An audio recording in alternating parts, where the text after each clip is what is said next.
you want me to move the theme? You guys are just always marked up. Can you do normal consent? Remember since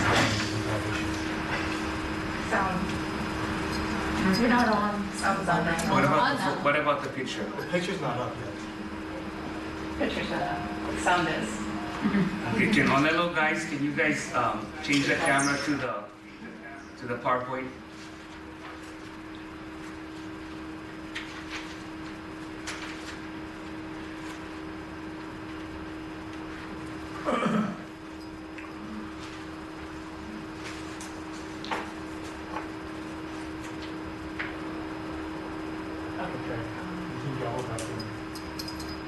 Is the PowerPoint up?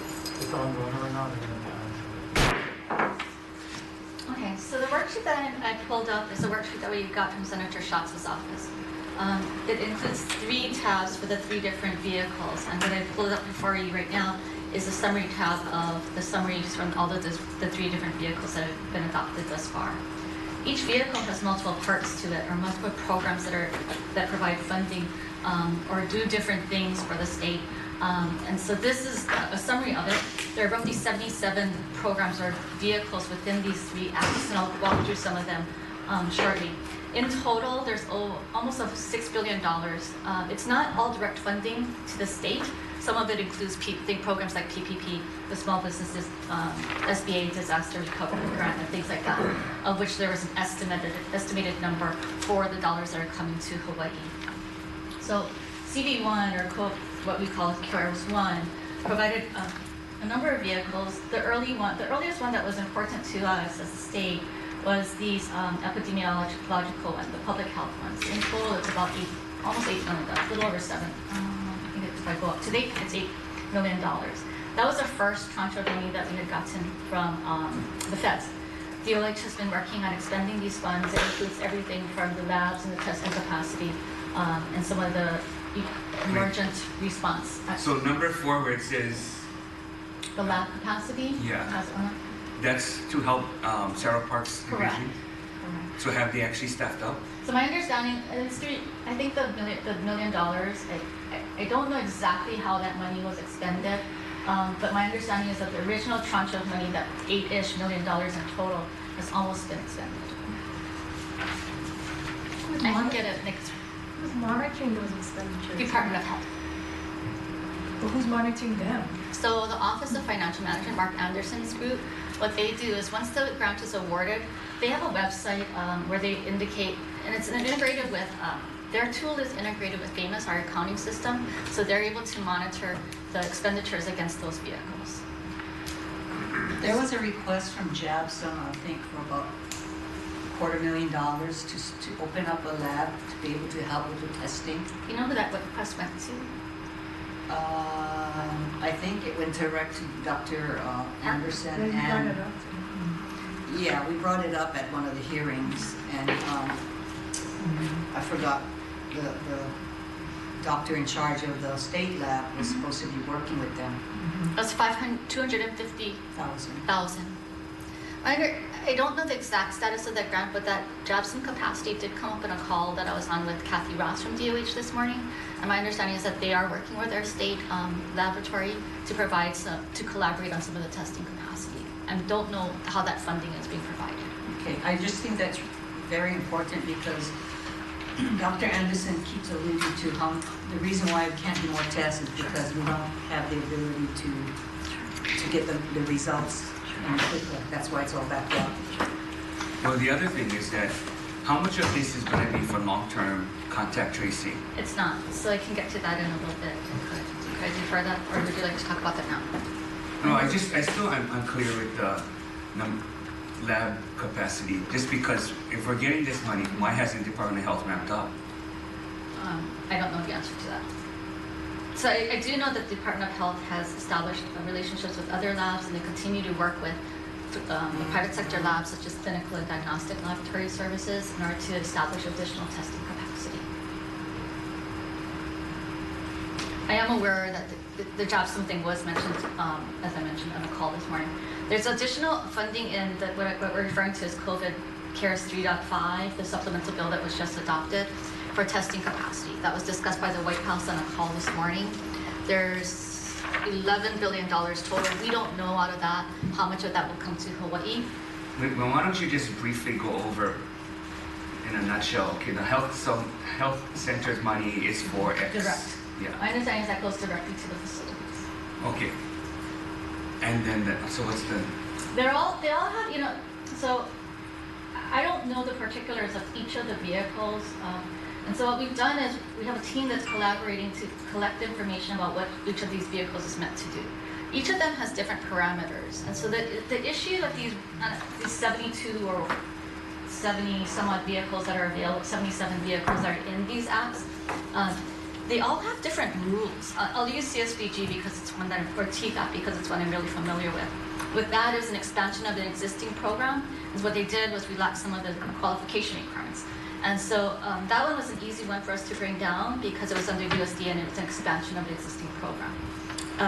Like the governor's, that what I refer to as the 1.25 billion, the guidance for that still is pending. We're still, according to the call this morning, we're expecting by the end of the week as to how we can expend those funds. FEMA. Which one are you talking about? It's actually in CD3. It's the one that most people have their eyes on.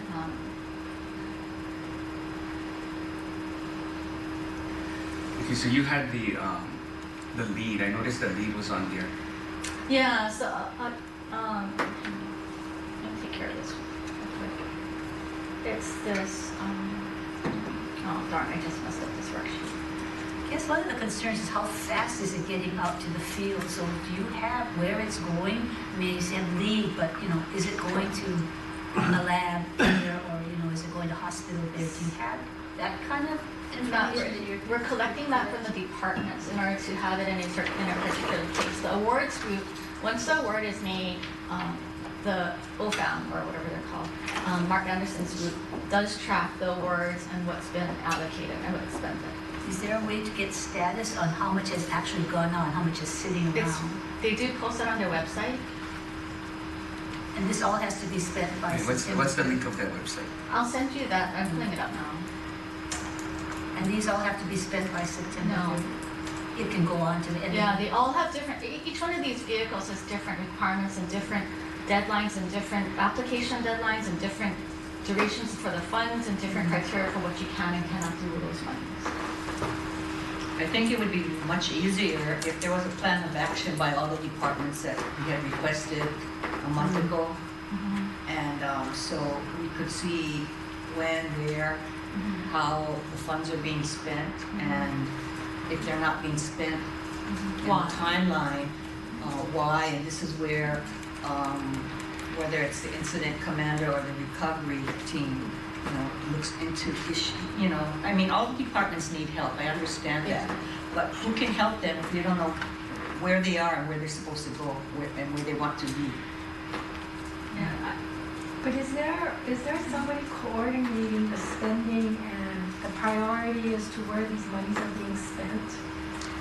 each of these grant vehicles has different requirements. And so the expending agencies that are like the grantees are responsible for meeting the requirements of those grants. Okay, I understand that.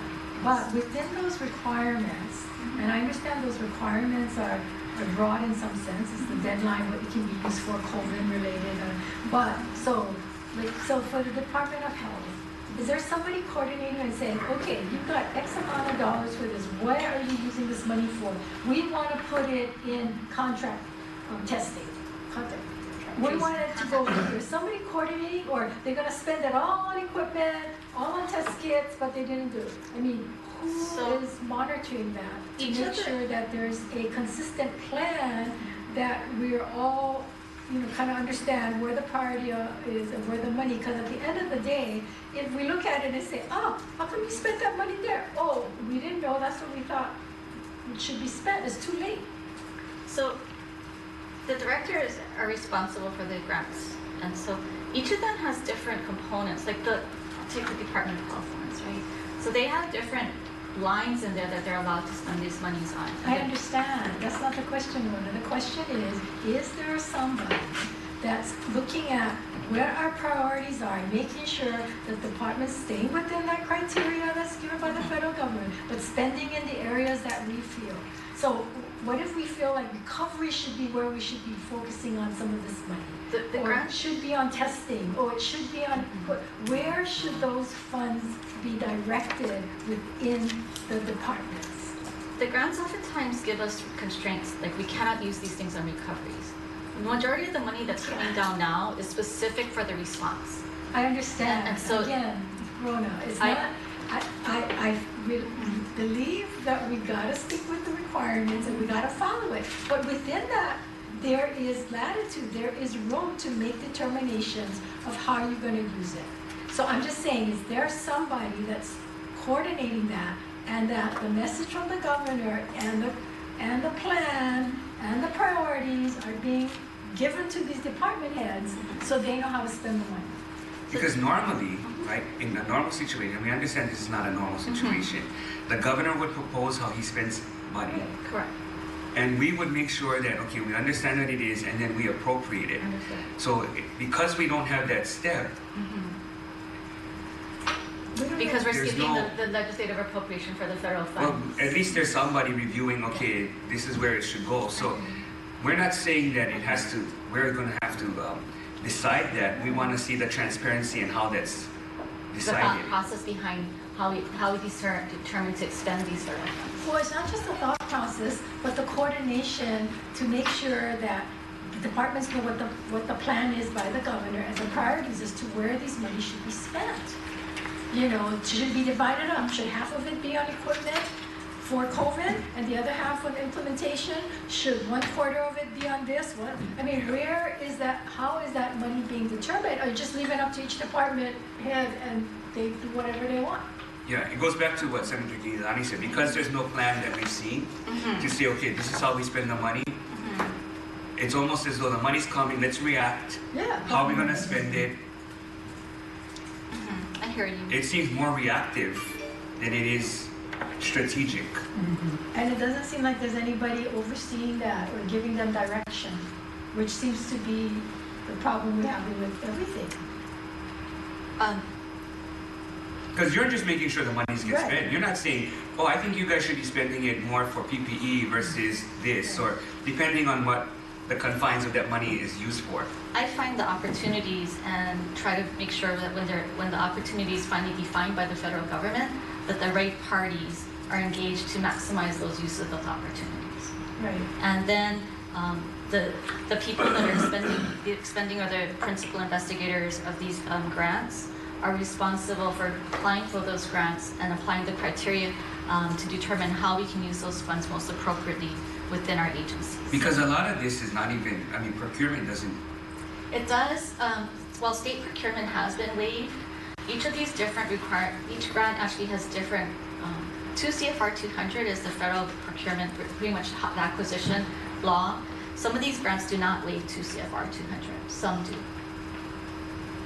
I guess that what we're saying is if there was a plan, we said, okay, let's use the federal dollars so we're building our system up so that after the pandemic, we still have a good health system in place. So how are you strategically putting those monies so that we're not just squandering it because, oh, we got to spend it, you know? And that's the plan I think we're all asking. Yeah, and that's why I don't think she's able to answer that. It's the departments that we requested it from and we never got. Maybe the chief of staff knows. But part of it is, this is where I think we're going to see a big slowdown that we continue to see with the departments because they don't have that plan. As soon as they get the money and they have their plan in place, we can spend the money. Sure. This is going to hinder our recovery efforts, and I'm not saying this just to be mean and bitch. I'm saying this because people out there are hurting, and we're the ones getting all their emails, and I feel so badly for them because I know we can do better. We can, we should. I agree with you, Senator. So can we, I know it's not your responsibility, but can we, through you, ask that the department or the governor's office or whoever to provide us with, you know, like if I was in charge, I would say, okay, I have this pot of money, this pot of money, this pot of money. Okay, Dr. Anderson, what's your plan for this pot of money? Where are you going to use it? What's the priority? party.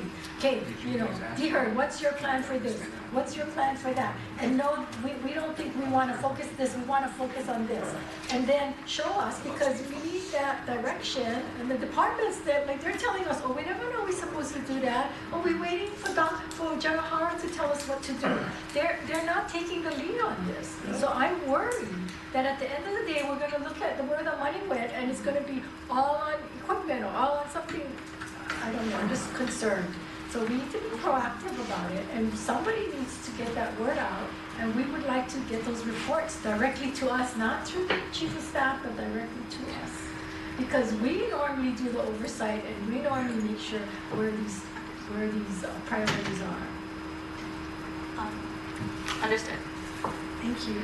What's the website again, so that at least the sorry. public can Office track? of Federal Awards Management. Sorry. I have to find the right. Sorry. There's a report, and I can navigate to it, but I'll have to go. I don't know Okay. exactly where it is. I'll Okay, get you know, the why don't you link if send I that can. to us, and then we Can I can get you the link? put it in our minutes. Thank you. Thank you. But I guess if someone wanted to look it up right now, they would just look up State of Hawaii Office of Federal Awards Management. Yeah, and that report indicates the awards that have been the grants that have been awarded to the state, and the dollar amount that it was awarded to. I think it's actually now that I think about it. And the dollar amount that was awarded to us, and then the expenditure status as of the last report. So we are in receipt of all these monies. Not necessarily in receipt. We have awards. Different programs have different criteria by which they do reimbursements, or some give us advance money.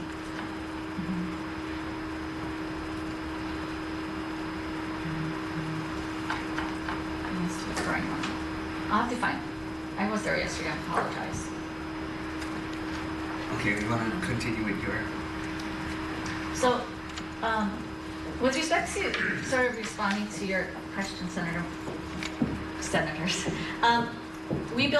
we set up an internal planner to help us administer and identify all these opportunities as they're being awarded. And what we're using is, this is an early prototype because we just stood this up. And we're trying to get the different departments to submit information so that we can collect that same information. Like what specifically was awarded, how much was it broken down, what was the award, what was the grant application. And so it will give us additional insight into the details as to what's being done for each of what was envisioned for each of these awards as they're coming down from the federal government. I'll go back to the carriers.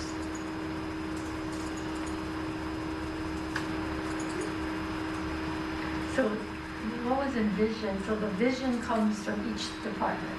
It doesn't come from the governor's office to have a broad vision that then goes down to the departments. It's kind of like the tail wagging the dog, because the federal government puts out these awards and they decide what programs they're going to add money to and what potential discretionary money they're going to give us in different pots. There's very little new discretionary money. FEMA, I'll use FEMA for example. FEMA has a public assistance program, and that's the immediate emergency response. So things like PPE and the emergency supplies are coming out of the FEMA grant. That's administered by HAIMA today. And so they're continuing to acquire the resources needed for surge capacity and to ensure that sufficient PPE is available in the state. They have a process behind them called their RFA process, by which agencies submit requests for assistance, and then they're working on fulfilling those requests for PPE specifically. So every grant, like the feds, like that FEMA grant, limits our ability to do certain things. And we're trying to work within those guidelines so we don't have to pay it back, and we maximize our reimbursements. Yes, but again, is there a statewide vision that they're following versus each division or each department have their own vision, which it may not dovetail with one another? I think as Senator Cruz alluded to, we do need to rely on the departments right now. It's the tail wagging the dog. The tail is wagging the dog. That's what it's. Right. The frustration is that we was anticipating getting money. Yes. And I don't know how much days, hours, weeks the anticipation was. What was the preparation? You see, that's what we tried to say. You don't wait and you prepare. And it's something that we're learning now, that they keep waiting, they're not preparing, and we need to have them answer these questions and get some answers, because again, we don't want our federal dollars going to an area that we don't really need. Sure. Well, we need to get every bang for its buck, since our governor and our delegates is not asking, we're just getting for whatever Trump is deciding to give us, but our delegates are not asking. So unless they ask, say that we're in a unique situation because of tourism, Sure. that would be really nice, but we're not having nothing like that happen. So that's the reason why we gotta be very careful on how each department spends its money. The governors do collaborate through NGA in order to, when they have a joint issue, and I'll use replacement of state revenues as a priority for all of the governors, in which our governor has been participating in this conversation as well. The original tranche of money that I referred to as the 1.25 billion that was allocated to Hawaii, that money is the governor's sort of emergency response money. But we cannot, and that's the one that we cannot use for anything other than COVID-related. Okay, so going back to, what is it, COVID-1? It's in COVID-3. Okay. Hilarious.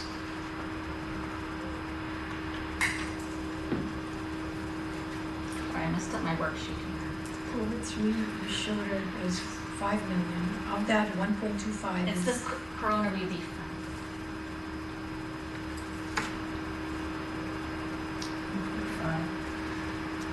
Oh, okay, so your original chart said CV1, CV2, CV3.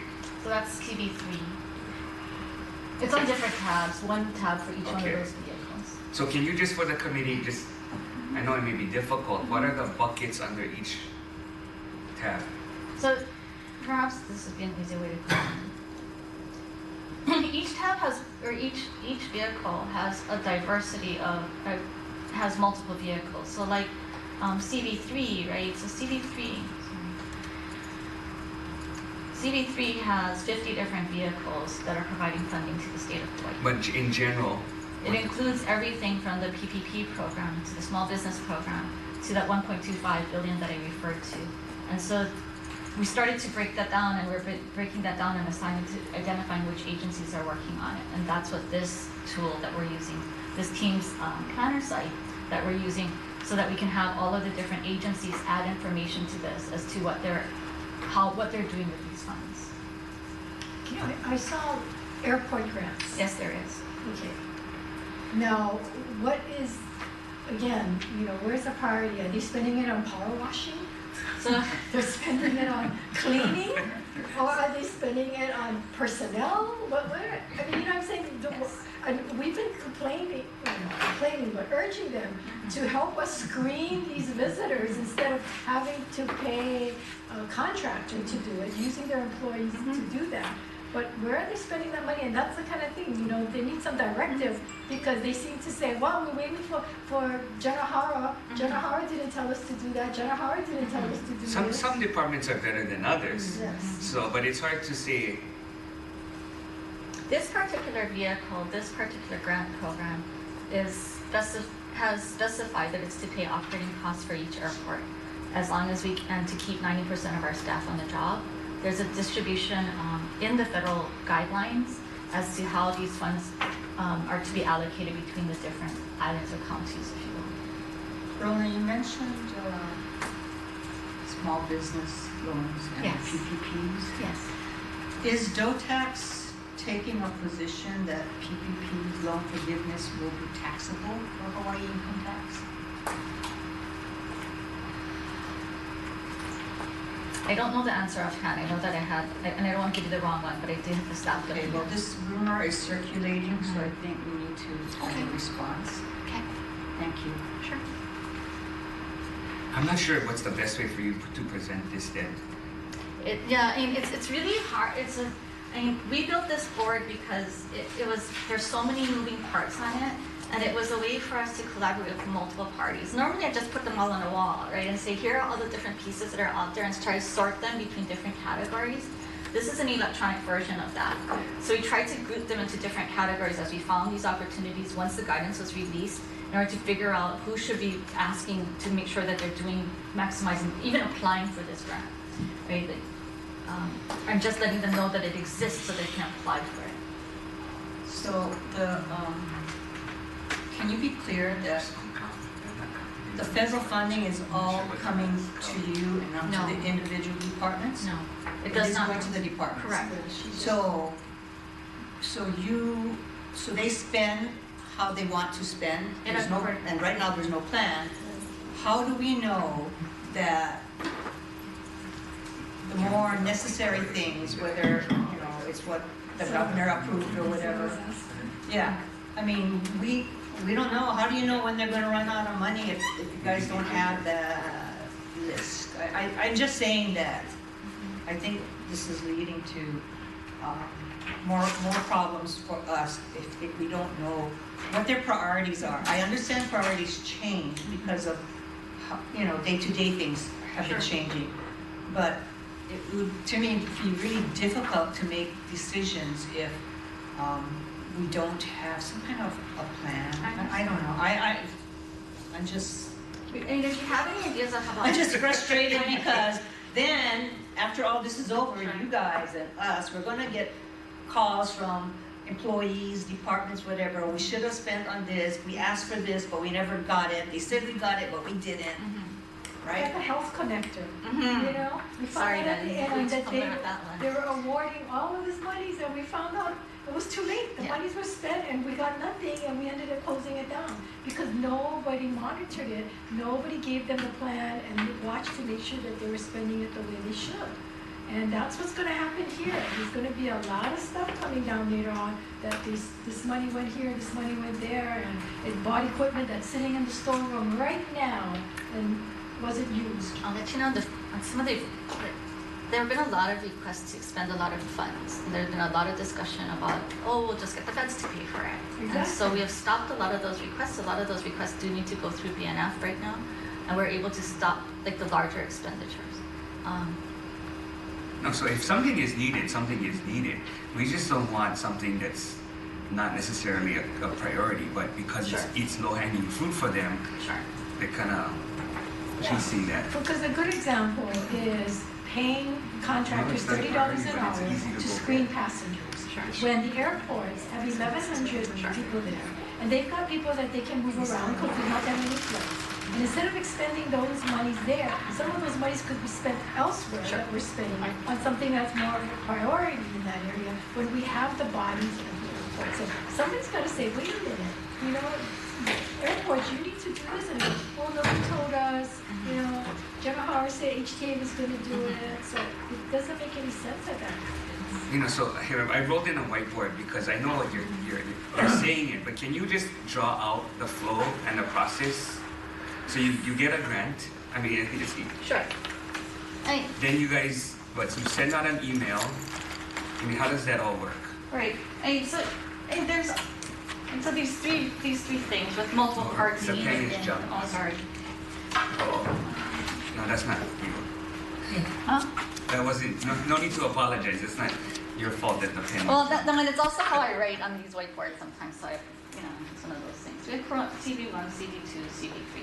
Each of these has multiple parts, right? In general, what happens when you get an award and you get notification that a vehicle's been passed? There'll be different parties like USDA or there'll be HHS or Homeland So Security. maybe right on there, federal agency. Federal at the top, agencies. yeah. Each of the different federal agencies is responsible for pushing out the grants or the funding through their normal channels. I'll use So like DHS or, HHS, right? okay, so the federal agency gets it, Correct. and then they'll Treasury. notify our state agency that they normally work with. Correct. On the expansion programs. But how do they know how much each federal agency gets if they don't know what, they're just giving us a lump sum, no matter what we need?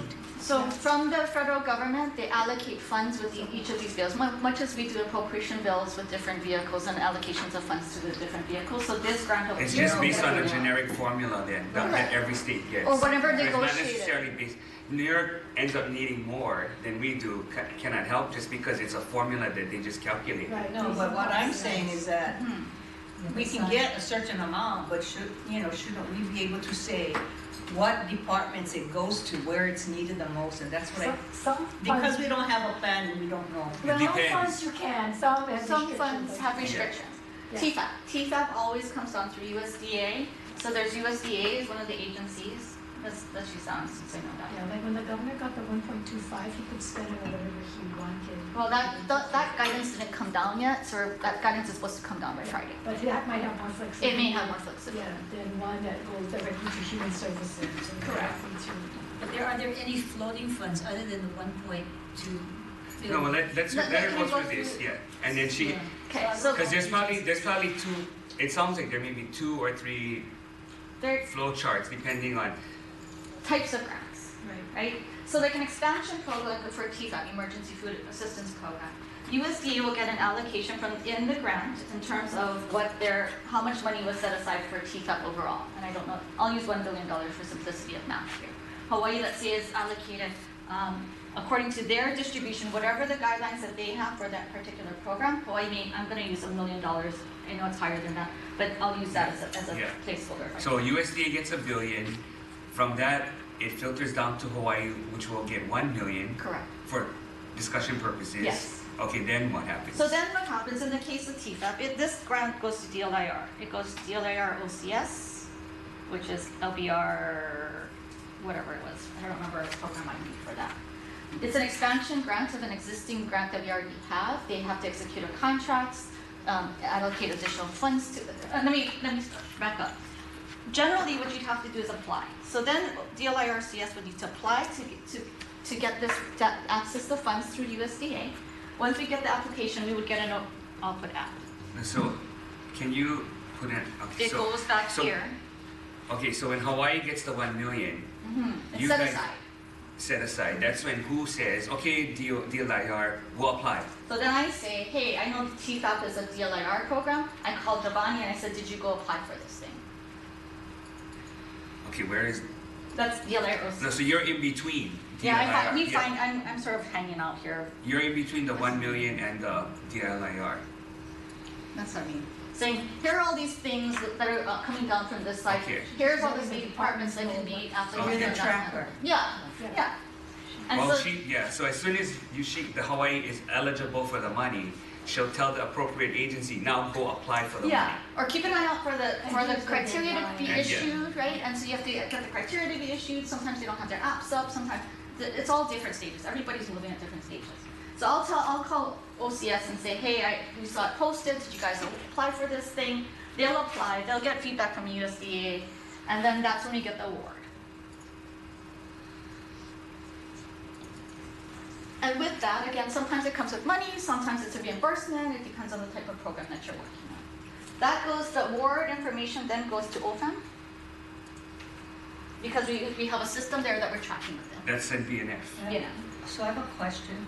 So do all the departments know how to file for the awards, or is it gonna be like our UI system and they can't get in? I mean, I'm not being facetious. I understand. No, but I think is that part of your process? When you identify them to say, DLIR, we have money, you probably have a checklist. Correct. Do you know how to apply for this? Right. This is your deadline. Usually these already get federal funds. They're already getting the throughout federal year. funds, so what I mean Yeah, by so the they just expansion process. program is an add-on to an existing program that we So already they- have. Okay, So so they should be very they all know familiar. how to do it. Correct. And they know how to administer the funds according to the guidelines issued by the awarding agency. So then once they get the award, the information goes up to OFAM, we include into their database, and they start tracking expenditures against the grants. Then this agency can go ahead and expend the money, so they'll do, right? So they're executing. And that's the part we're concerned about. Okay, so BNF only gets involved after the department or division or program is awarded the money. This agency, yes. So that's it. That's the only time they get involved. That's our present process as well. Yeah, no, Yes, I just yes. clarify, yeah. Yes. Okay, and then? So then they go and they do. There's oftentimes a reporting requirement with most of their grants, generally quarterly reports, where we have to submit reports back to the USDA. Okay, And sorry, then- what is that last? Do. I said, execute. That's when they got the execution. Oh, okay. Yeah, so they execute. So they start executing. So it's really, it goes back to DLIR to execute, This is all them. the agency This to is all execute. them. This is their swim lane. Oh, okay. This is all. So they give information back to USDA. So how do you know who goes back, hey, the deadline is tomorrow, did you apply? Or when they apply, they at least call you? They would, ideally, if I could get this tracker working right, they will check it off that they apply and attach their application to it. Okay, so couple days before, is there something that says they We have a never? deadline, so we have deadlines tracking, like this one has a deadline of 5/29. And but do you double check? And so daily you go through, okay, who didn't apply yet? It's the UI, I'll use UI because I happen to know they have a deadline coming up. The pool grant application has to be in by 4:30. So they're having a little bit of trouble, so we sent some people over to help. From my office. Are you helping and working with UH and DOE, making sure they get their applications in on time? They are included in our pipeline. Because they seem to be on top of it. UH. UH's federal administration process is really, really good. They have a large team that's behind that. RCUH is also available to help. So on the agencies that are having problems, we're referring them to RCUH because they have, Sylvia has capacity there as well to provide assistance. That's interesting. So that's identified? If they have a problem, they, who was it? There was one that said that they weren't sure if they were going to, I don't remember. No, so at some point, right, do you, if you had to report to the legislature, you say, okay, these are the agencies that were able to apply. These are the ones that needed RCUH's help. These are the ones that had. We're working on tracking them. Okay, so that's not necessarily all department. That could have RCUH in there. It could. I mean, if you become they become a supporting agency, like an administering agency. So if you didn't have capacity and you needed help, they may be a partner to you. They don't want legislative staff. Yeah. So they don't report to BNF. They don't report whatever RCUH? their funds that they come down. The primary agency would. This agency, Yeah, even but if You're basically the department is basically contracting RCUH to go apply and go. To help to them. provide technical assistance to acquire the For grant. UH. Yeah, and then they'll become a pass-through, I guess. Sometimes it goes that way, and sometimes they just work behind you, depending on how you set it. Sometimes it's just going to be technical experience. Correct. And other times Writing it'll a be the grant pass-through. application, if you don't know how to fill out the forms, they may provide assistance. Yeah, so are they charging the agency for that? Of course. I'm sure there's a Yeah, condition. See, that's how they make their money. They have a fee. And I've never used them personally, so I don't know. They do charge. it's like a department hiring a contractor when Oh, they it's don't a want small to. percent. When they don't want It is small. to. They're actually quite affordable. I did look into it. Well, we're talking about millions of dollars, 1%. So that's the typical grant award process and how we manage the grants within the executive branch. There are some, like you had mentioned, the 1.25 that are a little bit more discretionary. I'll refer to the GEAR program. It's a governor's emergency education program. Hawaii is getting $9.9 million off of that grant. That one's a little bit unique because it's a new program and we had to apply for it. And so we did submit, but because the federal government understands the urgency of getting money out, we submitted a streamlined application.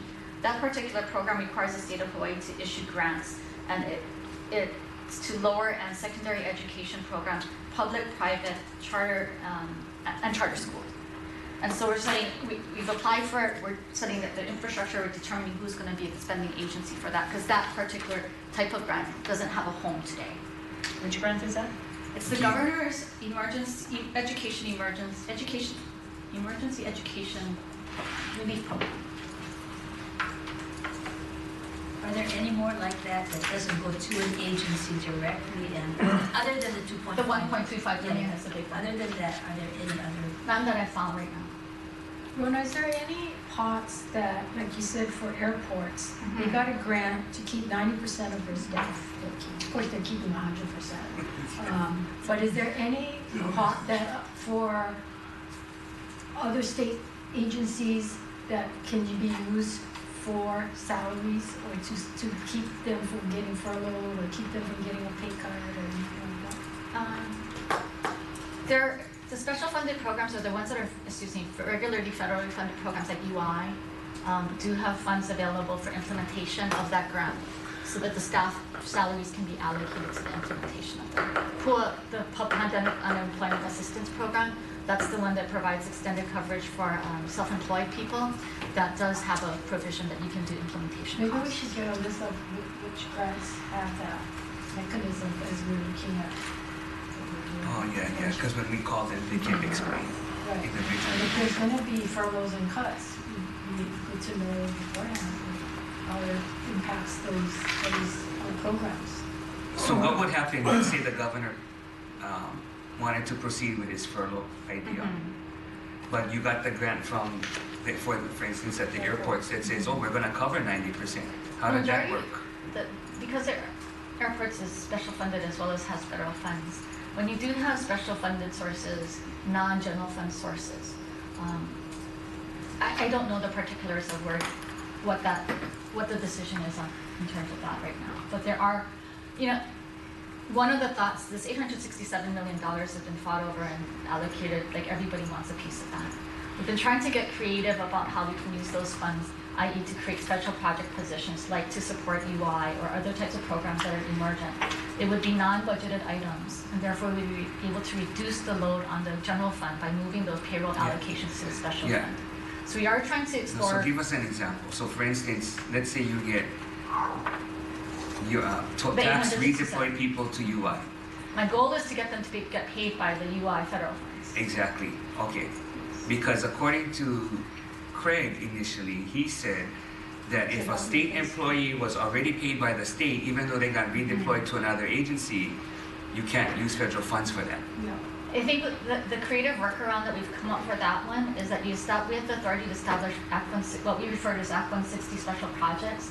And so when I talked to Riker about it a while ago, he said that we could do things like stand up like Act 160 projects and move people potentially into those positions so that they could get funded by a different funding source, and it wouldn't be on general fund. They could have return rates potentially to their general funded position when that special project goes away. Oh, well, we should be doing that. It's a little bit creative. No, that's not a bad thing. Why do you make like that's a... Yeah, it's taking a little bit of mechanics, but I don't think we've fully figured out all Because some of the departments I found out, like for instance at some DOE schools, Yes. the principals are telling the teachers, oh, you can volunteer, but you still gotta, so they're not necessarily redeployed. No, they're not. And then other like UH, some guys are saying they have to take vacation if they're gonna go help UI.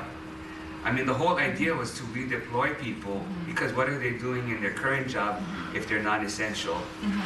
I hear you. But if we can, once they get redeployed, use federal funds for their work hours at UI. With respect to this short-term project that's been stood up at the convention center for these volunteers, I don't believe that we're able to work out the mechanics with respect to the special project in time. If there's just mechanics behind it. That project was intended to take 1 or 2 weeks, and so it may not. It wasn't necessarily. I don't know if it was worth the effort, but I don't know. It kind of stood up, quickly. No, it didn't. Yeah. Well, that one. We tried to volunteer, well, we did volunteer our staff on March 31st. 4 weeks. As did we. But from the moment that we got goal, we got goal for this on Friday, I guess. And there were a bunch of calls made, and the beauty of this place is that a lot of people are willing to help. Orchestrating that within the constraints of government is not always easy. Yeah, but you have the emergency proc. The whole point is the emergency I proc. think we need to work on the emergency proclamation with respect to human You guys resource also management. need to work on the roadblocks you have in the governor's office. I think we need to work with the unions more closely in order to overcome some of those roadblocks. Well, no, the unions already said publicly, they sent They sent letters. saying that they're flexible, they want to be part of the solution. Several unions created a coalition to try to get That was people to not go the work at UI. It was not. So those excuses really don't fly. I don't know all the details of it. And when we offered our staff, they're exempt, and so they were ready and waiting to go. 4 weeks ago, ready and waiting to go. I mean, so where's the roadblock in that other than, we didn't think they were appropriate to be sent over? They didn't have background checks, which can be done in half an hour. Well, I don't know if that's the case for everybody. I don't know if that was just Well, that was her excuse that they. Can I ask you, so does the governor already have a list of what his highest needs are for these federal funds? Or is this just come as it comes. I mean, you know, I just want to make sure that our high priority needs are being met first. You know, because Congress is involved in crafting the legislation, you know, we have a small congressional delegation, and so we have some influence on our ability to get our interests represented in that delegation and on the floor. No, I'm not talking about that. I'm talking about once we get the federal funds, the governor should have some kind of a plan, what the highest priorities are in each block of money that we're getting, so that those needs are met. And then, you know, what's the highest priority today may not be the highest priority next week. But again, it just makes it easier if there is a plan, if everybody's on the same page, because he's going to have to show this information to the recovery team. Sure. Otherwise, they don't know where they start in the recovery. And if that's not your highest priority, then the recovery team needs to move on to another issue that because it's the governor's highest priority. So that's what I'm saying. It would be make it easier for everybody participating to know where the governor stands. I got a question. I mean, I'm not sure if you can answer this question, but I know there's a few emergency measures, HB 6074, the Coronavirus and Response Supplemental Improvement Act. So there's four, I guess. HB 6201, the Family First Coronavirus Response Act, and then HB 748, Coronavirus Aid Relief Economy and Secure Care Act, and then HB 266, Paycheck Protection Program and Healthcare Enhancement Act. The reason why I bring this up is because, okay, we understand the unemployment, but a lot of the concerns is, of course, the checks, you know, not coming in, but they just want to know, financially, are we going to have funds to keep our unemployment? Specifically for UI. Yeah.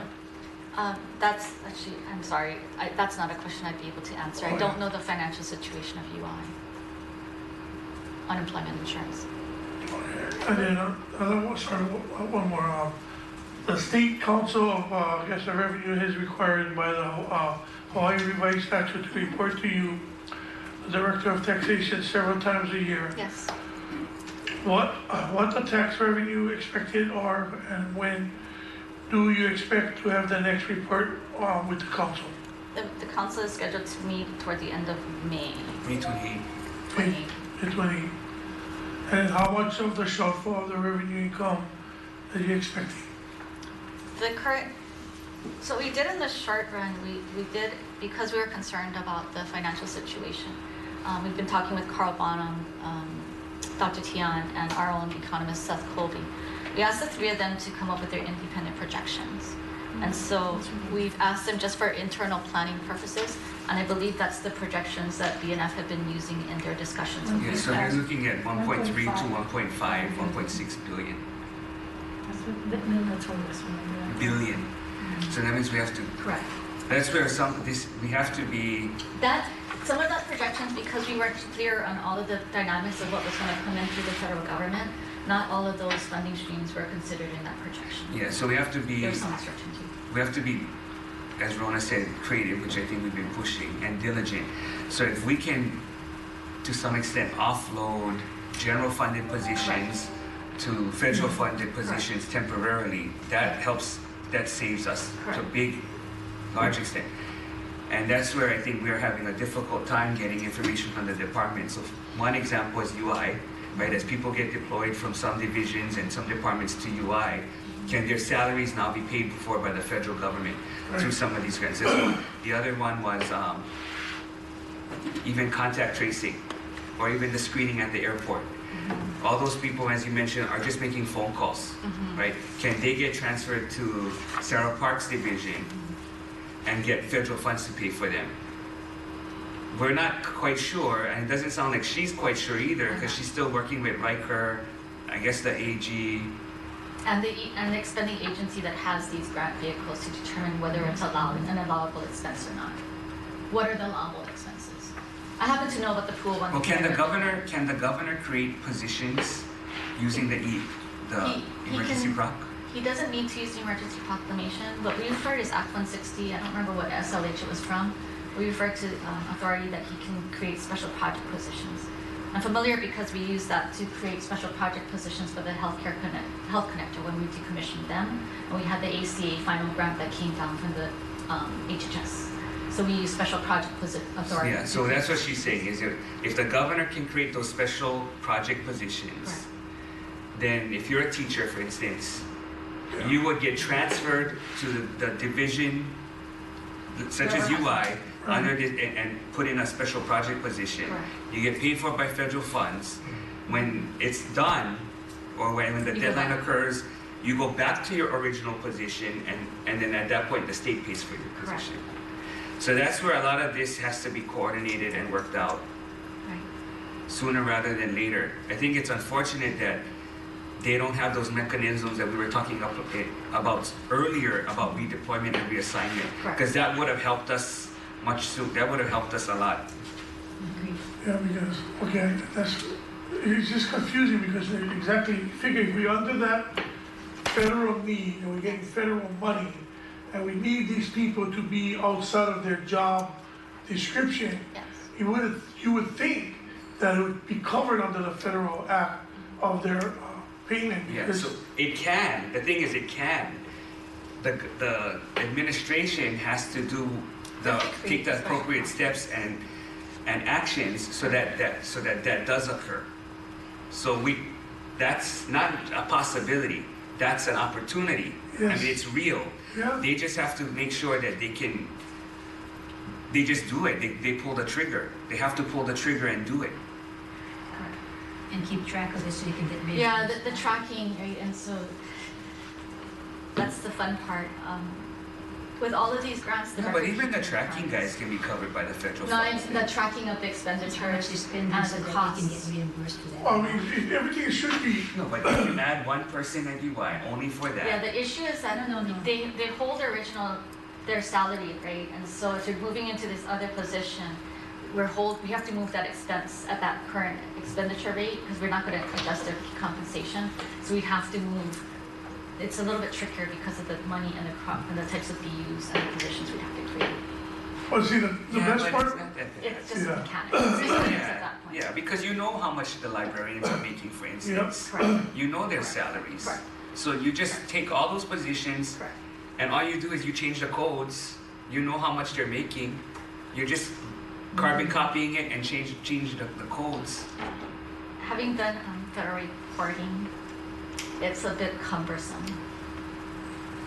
Yeah, but we cannot use that as an excuse. I in understand. this We do moment. have resources, so it's one of the areas, right? The agencies that are getting large chunks of money, they do need additional capacity. So we are looking for fiscal resources or grant administrators that can provide additional capacity to them as well. You know, and as you said, I mean, if RCUH has capacity, you know, this has to be an all. It's kind of an all hands on deck. Has to thing. be. So I did talk to has to David Lasner, you know, because his team is really, really good at it, and asking them to help us. At least the agencies that aren't familiar with it, to give them some assistance as well. well, that's the reason why, you know, a lot of them that is willing to go over and beyond to get this 20% cut, Sure. when they're willing to go and Sure. grab your bag and grab your food and do all of these things, homework and all that, and then willing to get redeployed, and then, you know what I'm saying? So this is not a very good, to me, it wasn't a very good idea going that way. We should make sure we take care of everybody first. And like how Senator De La Cruz said, all these avenues, so if we take the relief of that fund goes to the feds, then that's gonna be a big relief on our General fund. general funds. DHER is tracking it. They're tracking the people that are participating in this activity at the convention center. So when I was there on Monday, everybody that comes in checks in, and so we can find who these people are and the time that they're spending there. Okay, so are all the grants similar that they can just be encumbered by the end of the year, or do they have to be No. expended by the end of the They're year? all different. Different ones have different programs, different deadlines, different criteria. They're all very, very different.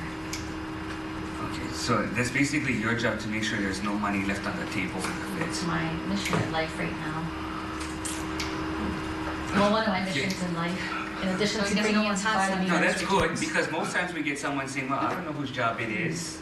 So if you're saying that that's you, then that's terrific. My obsession with my, I don't like not bringing down money that we can get. Can I ask two questions Yeah, that's wait. not related to these policy language? You have no tax questions today? Yeah, I wasn't one- prepared for one no tax is- questions, I'm sorry. One is relating to the checks that's supposed to be coming into each of The IRS checks? $1,200. Yeah, the $1,200 That's or the same whatever thing. process. I've gotten emails from people saying they go to the site because it says you can go and you can put in your social security number, which I did because I put all the stuff in. And then it says, oh, we cannot determine if you're eligible. Come back. Eligibility is not, and this person said the same thing. And he goes, I only made $40,000, I only got this, and I should be eligible, but telling me that they can't determine my eligibility, so I'm not sure. You're asking about the federal the IRS stimulus Right. checks, or I forgot, they have a new word for it. Though, that website has had problems. When they pushed it out, it wasn't necessarily working correctly, so we didn't push it out to a lot of people here because it wasn't functional. My understanding is that they're continuing to work on it. The money that was able to be distributed quickly was people that had filed their 2018 and or 2019 returns and requested a direct deposit payment. Right. So if you had a refund and it was made by direct deposit, that was the first tranche of money that the IRS pushed out. What they're working on now is the paper people. Yeah, but the people with the direct deposit haven't gotten it yet. They're saying. I'd be curious because I've seen a lot of people have said. Are you saying they have had to have filed their 2019 tax Not return? necessarily. That was the easiest one for them to get out. If you had filed in 19 and they had correct bank information, Well, my what- understanding from the IRS is that they were pushing those What out first. deadline you had to file by? I don't know what their See, deadline that's the thing, if you filed it in April 15th versus Understood. you filed it in February, Correct. did they take the April 15th one, or did they take 2018? I don't Because know. the income is different from what Correct. would determine, like if you're over 75,000, it's a sliding scale. Correct. So it would determine what that amount is to put it in. So I don't know, unfortunately, all the details of how the IRS is working that program. Well, it might be helpful for somebody to find out and let the public know, because they're in the dark, right? And they're emailing us and we don't know Right. either. So I said, write your congressman, but, We're also getting a lot of inquiries at the tax department about that. So it would be great to have some kind of directive to say, the website's not working well, don't panic, something, so they're not trying, like they're doing the unemployment, 200 calls a day, and they're plugging up the system. Yeah. Yeah, the IRS, we have this weekly call with the White House, or I'm on a weekly call with the White House, so I was on one this morning, and they do try to push out information. The last information. But that's not getting to our people, so we can work on that information. And that's one of the things they write me, the communication is really bad. The second question is state refunds. Yes. How fast is that? State refunds are continuing to be processed at this time. We actually, this week, have restarted our staff to full-time. We were operating in a 50-50 posture.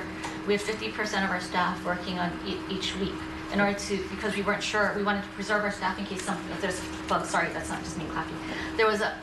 We were concerned about the flare-up of COVID, and that part of our staff went down, that we would lose our whole staff if they were all in the office.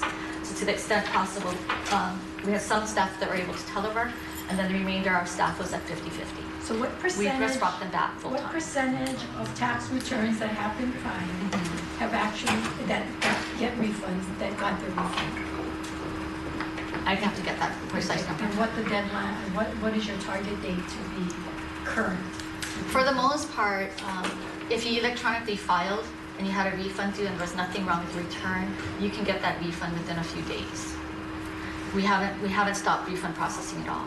For the ones that have problems with the returns or are more complex and that need human intervention, those staff are working on those, and we've redeployed some of our audit staff to assist with clearing those backlogs. So, when you do those electronic refunds, Yes, it goes to the bank. yes, it does. Okay, and then the bank informs you. Well, you see it on your statement. That Correct. refund. Because I got a notice saying that you're getting a deposit, it didn't tell you from where. So you kind of figure out, so you go in and look, and it turned out it says on the 23rd. So you're thinking, oh, wait, so you go in to see where it's from, but it's not there. So they give you like a 2-day notice that this check. So I'm assuming it's the state refund. I'm Generally, assuming. the banks, I haven't got to the refund for the state in a while, so, That's um, good to come in to make that. yeah. We just did it. Amazing, just, July. Well, thank you for filing your taxes, but Well, if you get a refund, you want to pay, then you want to wait. yeah, if you don't want, well, also if you don't want to, if you want to save state general funds, then you could not file your refund request, I Oh, suppose. yeah, right. So we are continuing to process. Okay, so you folks are trying to stay on top of it. We are. Just to let people know if they were expecting a refund. We are. It's also coming. We are, and our contact center was getting a lot of calls, and it goes up and down, and so our contact center has been very good about answering the phone calls. Well, I got a state refund, but I got to pay a bill, so I got, and it doesn't match up. Pay more than what I got, so. I have a related question to UI, because the gig workers and independent contractors don't have, the information. I understood that DOTAX was going to work with UI Yes. so that you can start moving this out, because I think they're the ones that are hurting a lot. But they're getting disqualified left and right. I'm getting calls Yeah, from correct. these people who are getting disqualified. So where are you on that connection so that at least some of that money can go out? The Pandemic Unemployment Assistance Program is the one that the gig workers and the independent contractors can get the UI payments out of. We have been asked to engage on that project, so we're working with the UI in order to set up the infrastructure to process those payments and to engage our staff in the income validation. So when that money comes down, it can go out really quick. That money because the doesn't system will come be set up. down. That's one of those that the payment goes out from the feds. They send the information up to the federal government, as I understand, and the federal government issues the So payments. if they've been disqualified, can they Yes. go back in to ask that they Yes. be considered and stuff? Because that's So- what calls I'm getting. What they should do is not try to resubmit Is another there- application in the current interface. The new interface, another interface is being, another website is being set up to enable them to file that particular segment of the population to file their claims. So another website is being set up? It is. When? When is that going to be up? Depending on, there are a couple of dependencies, my guess it'll be up by the middle of next month. What? Middle of next So, month. but they don't have to reapply. To the extent that so what's being worked on is transferring the planes from the existing system into the new system specifically that's being built for this interface for Even the if they've been disqualified, you're Correct. putting that in? particularly the disqualified people, because those are the ones that had zero income and therefore Right. were But disqualified. that's the problem. They have zero income right I now. understand. They don't have any money. They've been out for a month, and now you're telling us it's not going to be to the middle of next month, so they can't survive. These people really are hurting because they have nothing else coming in. So when the process was going through and these guys was doing the applications and anticipating that, I know this you can answer, but anticipating that we was gonna have a lot of reject or not qualified. What is advertising that extra $600 was gonna do to somebody who's not qualified? So if you're not qualified by the state, you should be qualified for that $600 by the feds. So they should have had some kind of process to say, okay, maybe you're not gonna get nothing from your regular unemployment because you don't have enough credits, but because this is being offered, so you're saying that they have to be qualified to get that 600 extra. You do need to be qualified at the state level first. Wow. Oh. So how is it fair somebody started their job 3 months or less and they don't have any other credits, but they started 3 months or less and they got laid off? They just started a new job. Now they're getting laid off, not even qualified. So now where are they going? In front of Washington Police or the Capitol? I'd really rather not speak for you. Yeah, I don't know. I think you answered that. I don't know the I'm intricacies just of the saying, process. jokingly being serious. These guys is the ones that is calling us. They started a new career, boom, and now they have no job. Just like, what are we doing for them? When are you guys going to announce the fact that it's going to come? The second site's going to come up by mid-May. At least give people hope. Hold on, because if not, what they're going to do? They keep calling and going into the web, exacerbating that system. I will talk with Yeah. And the they keep director of writing staff. us Again and with more again. answers. Yeah, the communications part though. How do we get this out? Because we're just so It's the first behind in time we're- reacting. Because The first time I heard that there was a separate application process was this weekend. So we are jumping into the system. But see, that's the thing, even you not getting the information. Well, because that's not my program. I know, but the fact is, and we're not But getting you it. guys, the governor does he no longer have cabinet meetings? He does. Okay, I so know exactly. what did we talk Why about? wouldn't you come bring this up? This is what we're doing this week. And he has Everybody should be communications reporting all the people, things they that should they're be putting it doing. out. And we have these meetings to be transparent and to communicate to the public, so the people that are listening, this is the opportunity for departments to say, by the way, we have a separate system, nobody told us this, and then we get all the calls, we're not the experts, we don't know, and they're telling us, do something, and I'm like, okay, do you know that we're only advisory? Do you know that we don't control the day-to-day? Do you know that we're not in session? And then they say, well, all you're doing is yelling at them, or talking to them, or do something. Well, that's what we're doing, we're doing Gonna something. come down and do claims? So I'm going this afternoon. So some of these cabinet meetings, is it full, the cabinet, or the cabinet is empty? The cabinet meetings are, presently our last I mean, cabinet you can meeting. be there as a body, Right but if now, you're not, Yes. you know what I mean? I mean, I can come to the meeting because it's part of my job, but if you're not receiving and inputting, and you're just coming because it's your job, then the cabinet is empty, right? I mean, if you come with a full cabinet and really do dialogue with the governor and the state of Hawaii, would be good, because it seems like these cabinet meetings is not being productive because you don't know, this person don't know. It's sad because this website, which we think is very important, and thank you for sharing, because the people, like I said, the 3-month people that don't qualify, how do you know that they have hope for a new website that is coming up, even though it's gonna be delayed? I believe, like Senator Donovan De La Cruz said, at least it's gonna give them some kind of hope. Because right now, they're not qualified for any food stamp necessities, EBT, anything like that. Their medical gonna be running out. There's a lot of stuff that is gonna be happening in the next few days. So thank you for sharing with us with that, but it should be something that the governor should say, I mean, his daily stuff, and say, we know you guys having problems being disqualified, or we're having up another website that maybe, you guys can look into. I mean, be proactive in that kind of stuff. so that information that I just shared with you with respect to this website is something that just actually happened yesterday. Yes, sir. So the decision was made yesterday. That's something that's, I mean, it's good to know, so we can share with our family and friends. We'll be happy to Also share. follow up and see what is the time schedule, why is it taking so long? Because I know that Doug was working with UI, and so see if it expedited for the, We have a new plan of action that was approved by the governor yesterday, and in terms of the plan of action to get the pool website up, the pool interface. fast. Okay. Thank you. So they have their own internal politics between different departments, and not all of that is exposed, but it's really hindering. Now, so, they're aware Just to announce it, yeah. Now that we have a plan of action, communication will be an important plan of action. Thank you. Thank you, Senator. Okay, so you mentioned that the deadlines are different. Where is that going to be public on this? We don't make it public, Why not? because number one, because I had to build another website for that, maintain another website for that.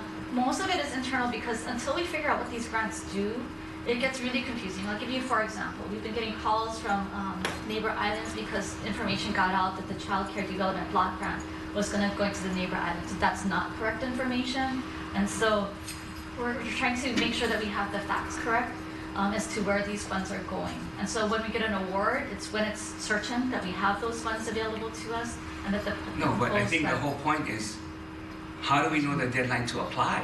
Oh, you don't have to apply. We have to apply. The administration needs to. No, I know. They just gotta keep track. We're monitoring. We don't need to go. Well, I mean, I just I like to can see. share with you my team site. Well, I if you'd just like to have see to make sure, because visibility. I think if they don't have anybody saying, "Hey, Department of Ag, are you applying?" We do. We're, I don't know what. I mean, Senator. I have very little confidence at this point. That's why. That's why if we could see the deadline, at least we could announce it in the committee meeting, saying, "Hey, I hope the departments we can follow up." And some of these are passed through too, so the counties should know. so there are only two different Nonprofits should know. There are only two direct there are only two county direct vehicles that change with the county this far. Well, so like, for example, the ADRCs for the aging one, Palagoni, is it primed to go, directly out to those agencies.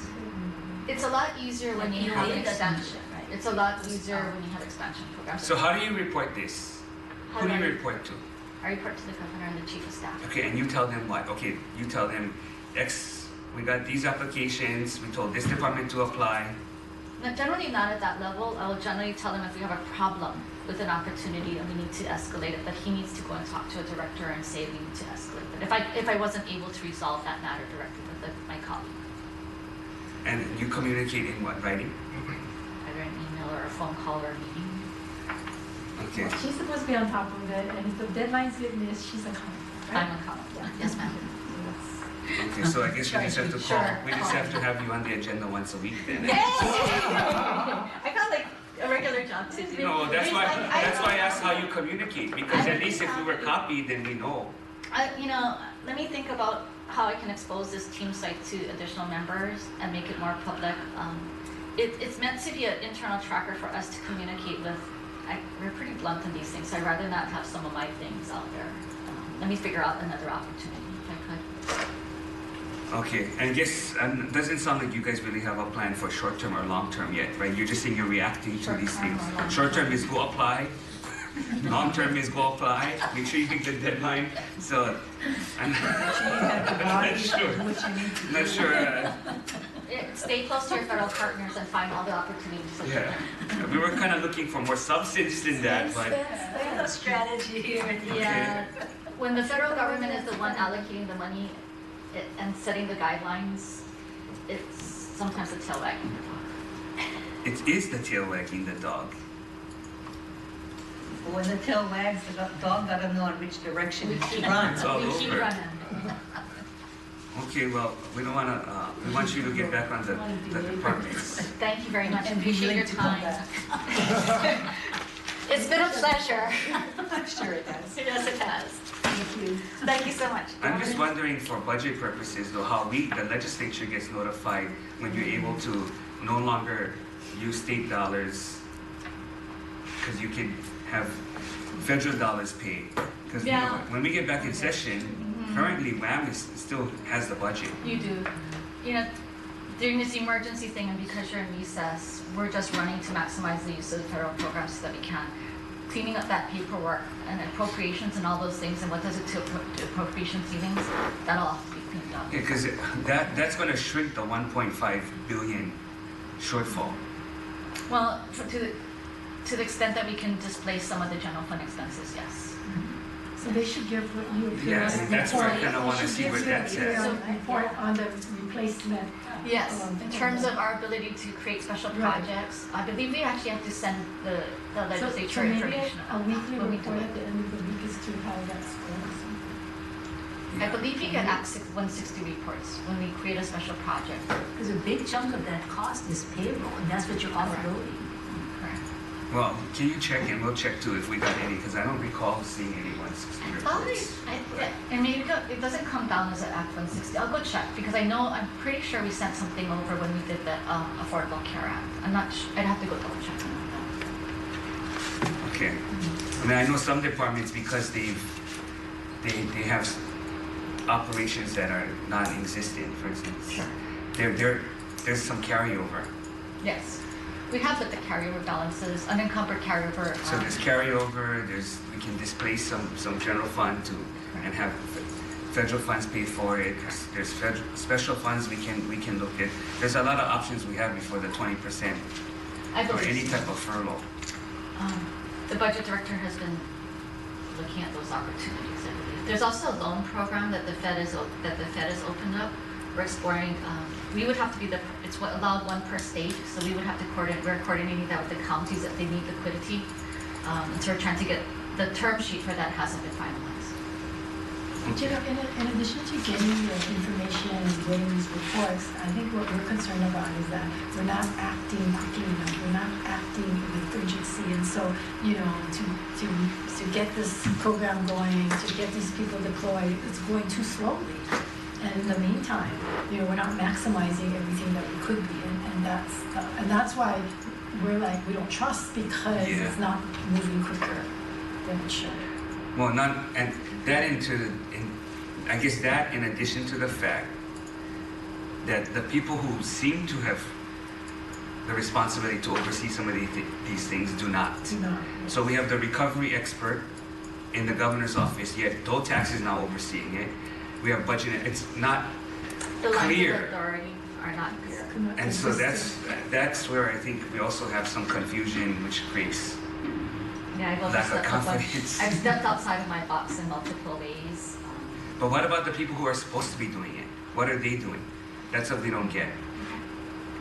So I'll ask them to update the org chart. Okay.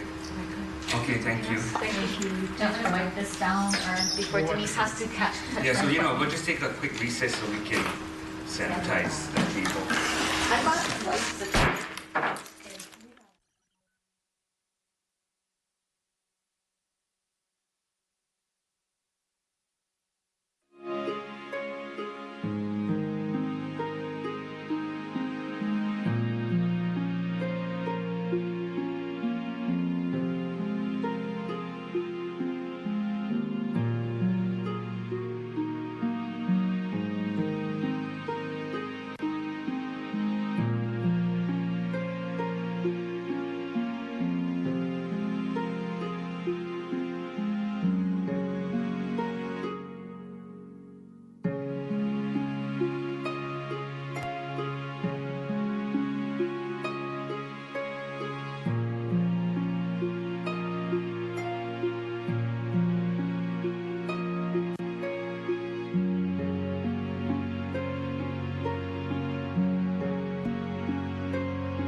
pick up sloppy, so straight to the restaurant and the store.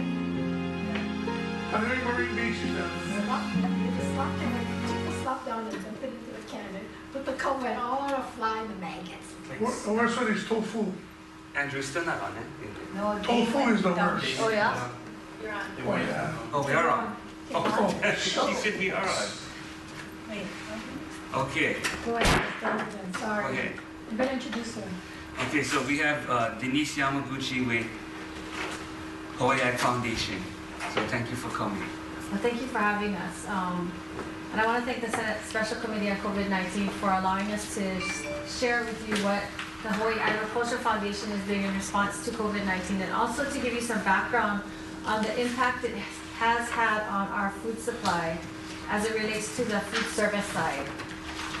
Just to give you some background, I'm not sure if a lot of people know, but there are two sides to our food system. One channel is the food retail side, and the other is the food service side. The food retail side services our markets like Costco, Foodland, Times, Safeway, etc. And the food service side services our restaurants and our large food service management contracts like Aramark and Sodexo and the universities and so forth. Both chains under normal circumstances operate at 50-50. Under COVID-19, the food service supply has been severely impacted. On March 17, dining in operations on most islands were forced to close, and on March 21st, there was a mandatory quarantine for visitors, and visitors were at that point discouraged from coming to Hawaii, which plummeted our arrivals, and our food service suppliers, the restaurants, all the way down to the farmers, ranchers, and fishermen were then scrambling to find a market and ways to sell or get rid of their food. During that time, the government also advised the public to purchase 2 weeks of food and supplies, which resulted in people cooking at home, and again, a drop in demand for restaurant takeout, creating a short-term overburden on the food retail supply chain and almost no business for the food service providers. Just to give you an idea of how it's impacted some of the food service wholesalers, Armstrong Produce, this is last week, April 12th through April 18, 2020, compared with the same week last year. Armstrong Produce had a drop in its sales by 85% on Oahu, 95% on Hawaii Island, and 98% on Maui. Waihato, which provides produce as well as dry goods to the food service supply chain, was down 62% on Oahu, 77% on Hawaii Island, and 85% on Kauai. I'm sorry, I couldn't get more stats, but these are the two guys that were able to respond and give me some numbers. In terms of our restaurants, the National Restaurant Association did a survey, and more than any other industry in the nation, the restaurant industry has suffered the most significant sales and job losses. Over 8 million restaurant employees in the nation have been laid off or furloughed. 2 out of every 3 have lost their jobs, which will result in $240 billion in losses by the end of 2020. Also, 4 in 10 restaurants are currently permanently closed. On the local side, this is again National Restaurant Association statistics, 88% of Hawaii operators have laid off or furloughed employees, which is about 53,000 restaurant employees, or 75% of the total number of restaurant employees in Hawaii that have been laid off or furloughed. 24% of those restaurants also anticipate laying off or furloughing employees in the next 30 days. 60 have temporarily closed, and 51% anticipate temporarily closing in the next 30 days, and this is in March. From April 1st to April 10th, on average, the restaurants in Hawaii have had a 79% decline in sales, and if that pace kept up till the end of this month, it will result in $380 million in losses. So Hawaii Agriculture Foundation launched a platform on March 23rd called Food A Go-Go. We had already been running a restaurant campaign called Localicious, which promotes restaurants that buy local, but by the time we got to mid-March, we realized that it would be better if we opened our marketing campaign and created something that would benefit all restaurants in Hawaii. So we got together 31 of our partners, and we put up a site that provided information and marketing support for restaurants that were open for takeout, delivery, and curbside pickup. In the last 28 days, this site, foodagogo.org, has had over 100,000 hits to its website. We have about, the average user spends about 5 minutes per visit. We have more than 1,200 restaurants and local eateries listed on that site. And we have 18 media partners running the PSA across TV and radio. We've also done a lot of social media. We were fortunate to have Hawaiian Airlines, Bank of Hawaii, Worldview, MasterCard step up and help us on the social media side. We created a hashtag Every Order Counts 30-day countdown Instagram sweepstakes on April 2nd. And MasterCard was able to give us $40,000 to buy 400 $100 gift cards from all the Food A Go-Go restaurants to promote their takeout services. In May, we will launch another campaign, and they're going to donate more money, and this time we're going to support the local farmers, ranchers, and fishermen. I don't have all the details yet, but they're going to provide us with about $100,000 worth of funding to continue the campaign. So it's going to be, so she has Food A Go-Go restaurants, and she's creating a Food A Go-Go for farm. Oh, you're going to get that? Yeah. Okay. So through the Food A Go-Go restaurant platform, the other things that we're doing is we've created a restaurant rescue, and we have a back end of volunteers made up of employees from Zippy's, the Chamber of Commerce, and soon Tiki's Bar and Grill will come on board. And they're calling all the small mom and pop restaurants to get them registered on Food A Go-Go. We're using a number of resources to find them because some of them are, they're not actually signing up. The bigger restaurants are able to just sign up and submit, but for the smaller mom and pop Chinese restaurants on the street, maybe they don't speak English, we're reaching out to them. We are also providing support in finding out if they understand the CARES Act funding and whether they've applied for PPL and EIDL, and if they have not, we're trying to encourage them to get in contact with their bankers. We also did a restaurant survey with the 1,200 restaurants, and about 20% responded. The number one thing they need right now is marketing and traffic to their restaurants. They need rent relief, and they wanted innovative ideas on how to operate during this time. We also asked them if they wanted masks, and 80% of them said they could use masks, and so we got Mahipono to donate 37,000 masks that will be coming in, and we'll be able to provide that to those restaurants. We are also providing a twice-a-week newsletter to the restaurants, providing relevant industry information, news, and resources. Today we launched, talk about innovative operating innovation. We've partnered with Elite Parking. And as you know, Elite Parking, most of their valet guys are not working right now because the hotels have closed. So we've created this Elite delivery service with them and Food A Go-Go. What's innovative about this is there is a $10 fee to the customer, but no fee to the restaurants. And I'm not sure if you're familiar with all these other delivery apps, but they charge the restaurant on the back end between 15 and 30%. So we're piloting this program today with 12 restaurants from Kamaki to Hawaii Kai. So this is just some of the fees. The restaurants get charged 20 to 30%. So if you buy something for $20, $6 of that order on the back end goes to these delivery apps. They also have fees to the consumers that are listed there. During this COVID-19, most of those fees have been waived, but they still have not waived fees for the restaurants. In a number of states and counties across the country, they're legislating a cap on these delivery apps because they are hurting the restaurants, and the restaurants don't have another outlet or any other choice. So that's one of the things that's happening across the country. You can see here, this data was taken from a recent report, and this is how much off the restaurant list price some of these guys mark up to this is to the consumer. So the next thing for Food A Go-Go is we are going to attach another page to our Food A Go-Go site. And again, the Food A Go-Go site was created to help the restaurants, but also then to create the... So the Food A Go-Go doesn't charge all those fees to the restaurants? No, it's zero fee to the restaurant, and then we charge a $10 fee to the consumer, and then Elite Parking is going to donate $1 back to Hawai'i Foundation so we can keep the program going. Okay. And then the prices are whatever the prices are from the restaurant. Yeah, so just the public understands. it's a little bit more complicated because you have to, it's not a seamless transaction where you go on and you order and then it's takeout. You have to order from the restaurant and then you have to order your delivery. So it's a two-step process. But But you I think save the money. consumer will be happy to know that 100% of that food bill went to the restaurant. Yeah. And it's just a flat fee of $10. To the consumer, right. Nothing gets charged to the restaurant.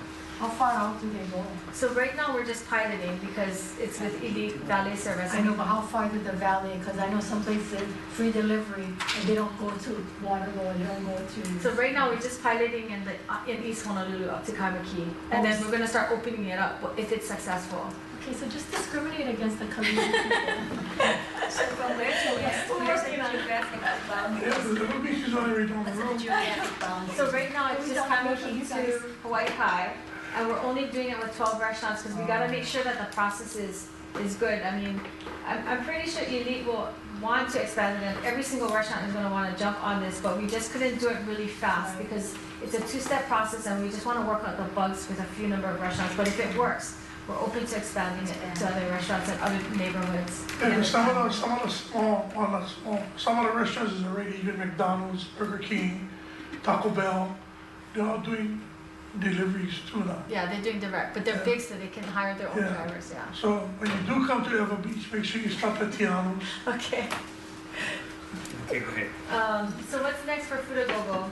And I wanted to mention, Fudagogo was started to help the restaurants, but we help the restaurants because if the restaurants aren't healthy, then they don't buy from the farmers, right?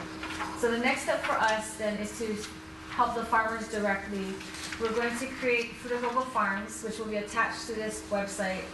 It will be a listing of the farmers markets that are open, the farmers selling direct to consumers.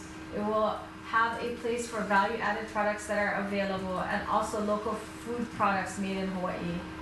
And then we're also gonna continue with a farm rescue program and have back-end volunteers made up of those businesses start calling those small farmers to see where they're at with resources and whether they've been able to apply for loan funding, etc.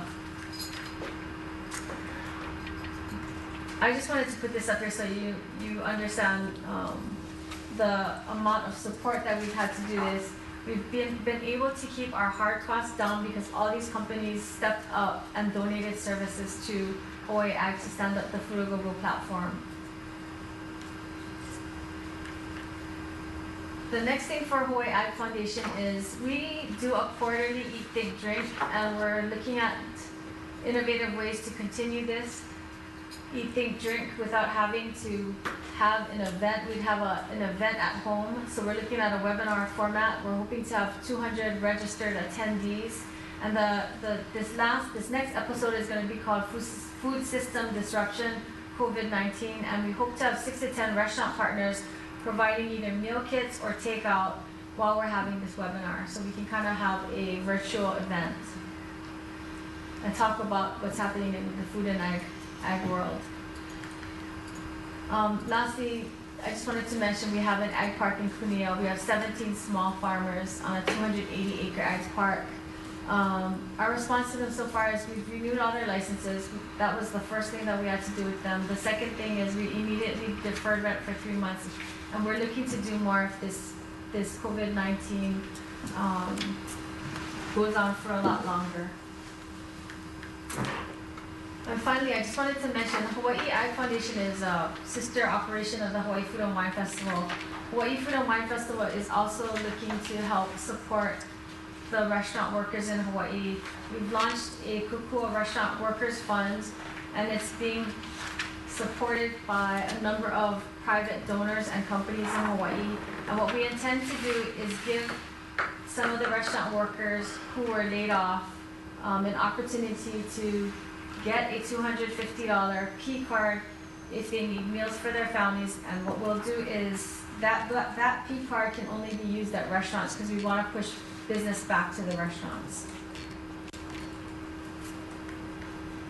I want to thank you for giving me the opportunity to share with you what we're doing in response to COVID-19, and hoping that we would appreciate any ways that government can innovate to help the food service industry I mean, a lot of them are asking or hoping for tax incentives, rent abatement, health insurance. So if there's anything government can do to help this side of the food chain, we'd appreciate it. And if we, as Hawai'i Ag Foundation, can do anything to help government, we'd be more than happy to step up to try to do something. So hopefully with the federal funds coming in, some of those relief programs coming, I'm not sure if you're working with DOA to help identify some of that. And Yeah, so I found out that USDA is going to be providing $3 billion to the food service side, which is what I'm talking about. $100 million a week is what they're going to purchase. So I've provided that information out to the food service guys I know, like Armstrong, Cisco, Waihata, Diotani. I've tried to disseminate as much information as I can because it's going to be, I think, direct to the food service guys, yeah. So, and I've been talking to Department of Ag. I just hope that they're able to bird dog it so we don't miss out on that, or Hawaii doesn't miss out on that. yeah, no, Rona's supposed to bird dog, I think, all of the federal funds coming in. The other thing, Denise, is a small business administration. You can connect to them because some of these farmers can get those loans and then sustain them as they're going forward, and those are forgivable too if they keep, if they have enough employees. Right. So we're gonna, so once we start that farmers side, we'll try to reach out to as many farmers as we can. Because a lot of them, the hard part with the farmers is a lot of them don't speak English. A lot of our 17 farmers are Thai speaking. They don't really even understand that there's federal assistance available. So it's just a matter of calling them and trying to find a translator to explain the situation. So you connect up with DOA at all so that they can get some workers to help have that kind of. We haven't really. I mean, I've been talking to DOA, but not about. This is a suggestion. The judiciary, they have different language speakers, and since the courts are closed, they may be able to refer some of that service to help you guys. Oh yeah, that would be, I should look into that, because really it's, they don't, a lot of them don't speak English, just the Thai farmers on the ocean And front. I believe the university might also have some, CTAR, maybe. Yeah. especially since they have to apply for grants, so you need some assistance to help. Well, if you check and you have a hard time, let us know. Okay. I thought you guys were also considering another site for locally made products that people could buy. That is Food and Go-Go Farms. So it's going to be, I didn't want to create a separate site because we have 100,000 people already coming to this site. That page is going to also live on that site so that people have access to it. So the farms is for value-added products and food produce. Yeah. so we can go to individual farms and order stuff. Yeah, so for instance, Kahuku Farms makes lilikoi butter. They're going to be able to be added to that. Yeah, so it's going to be food and the value-added product. Yeah. Food, Manoa farms, honey. and the, right. So it's going to be, you can filter by farmers markets, you can filter by farmers that are selling direct. Like Mr. Otsuji is selling directly to the public. And then you have like value-added producers like the Manoa honey guy, right? So he can be on the value-added drop-down. And then we'll have one for just made in Hawaii products for people that want to put it up on You our might see site. if you can get on like some of the programs like Hi Now. I was watching, I had nothing else to do, I was watching some honey farm and they were serving honey wine, that caught my attention. But, if you can get on some of the TV programs so that, get the site, Moving this in Yeah. on the site. there are people out there that want to know where they can go to Yeah. the farms and buy, or, in fact, I was working with Brian Miyamoto to see if we could start something in Mililani where people could drive by, like The car to farm to car, yeah. like they did at the Blaisdell Center, and Yeah, there's a big demand for it right now. And people have been asking us where can we get stuff, especially on the neighbor islands. So once we get organized, we'll be. a lot of the especially the elderly, they don't want to go to Costco or the Right. markets because there's too many Too many, people right. still. They want to just drive by and grab the produce they ordered. So I think it'll be very successful. What about Pacific Gateway Center? You guys talk to them because they have translators too, right? Yeah, no, we haven't talked to them yet. We've worked with Pacific Gateway, so I have a resource there too. Yeah. So once we get there, we'll start reaching out. Okay. Well, thank you for what you're doing. Thank you. Yeah, I got a question, because I know you guys talking a lot about vegetables and stuff like that, and maybe even the fish, I guess, yeah. I don't hear nothing about local meats like beef and stuff like that in Hawaii. Like when I know they get one company called Hawai'i Meats. Mhm. With, So what I've heard is the ranchers are able to sell most of their products through the retail markets. They've been able to get most of their products out. the That's only what I reason understand. the only reason I bring them up is because not necessarily. Hawaii Meats employs 50 plus employees and they're struggling. Oh, really? Yeah, they're really struggling out there. I got a call from some of the guys who work on the west side and they're struggling in the retail. Oh, yeah. in On the meat. retail side or the food About service? selling this, Just selling. Okay. basically selling, because a lot of people don't know that they can buy the beef from them. Not until yesterday, I found out that they're selling and they continue to sell from over there. Is that Bobby Farias? Yeah, Bobby Oh. Farias. Yeah, maybe I'll Hawaii I should meats. find out. If you can, yeah. maybe Yeah, I'll reach find to out. him. Yeah, One of the things I was gonna mention though, Donovan, you know, the fishermen, because they're not part of USDA and not part of the Department of Ag, a lot of times they get left out, and I just wanna remind the legislators that they're kind of like out there, cause they're not included in that, you know, Fish and Wildlife is not USDA, so that's kind of, I think Brooks guys feels like, hey, you know, we're part of the food industry too, but they somehow often get left out, so I just wanted to make sure that that's kind of out there, cause they, you know, Yeah, that makes sense. yeah, they're We not can- part of DOA and they're not part of One USDA. of my things is that we need to look at DOT opening up. I don't know, is it Kauai Harbor out in the Kapolei side? yeah, They have a harbor out there. yeah, Kalailoa, Kalailoa, you right? yeah. Okay, this is what would help Hawaii Meats. Yes, Because they're half a mile from the harbor. Right Yeah. now, Uh-huh, the cattle gotta go to Honolulu Harbor. They get there at 9 in the morning. They gotta wait till 3 o'clock to unload. And because they have no, what they call ag dock, they gotta clean up the dock after every unloading. Okay, then they gotta truck the beef to Kalailoa. yeah, If they were able to use that harbor, they could unload there. But also, I would think the fishermen oh, yeah, could go over there and unload, and instead of packing up and driving all the way out to the west side to go to the stores wherever they're going, have another system out there for fresh fish for the you community. gotta have a processor, somebody that can, I guess there's, you know, the issue with the fish, I know, is that it's not just getting it, it's then taking it somewhere where it can get clean, filleted and everything, that's a totally another thing that, another step in Yeah. the process, right? So if True, there's but a, if- Yeah, and maybe we can start Yeah. with the smaller fish if people are willing to buy.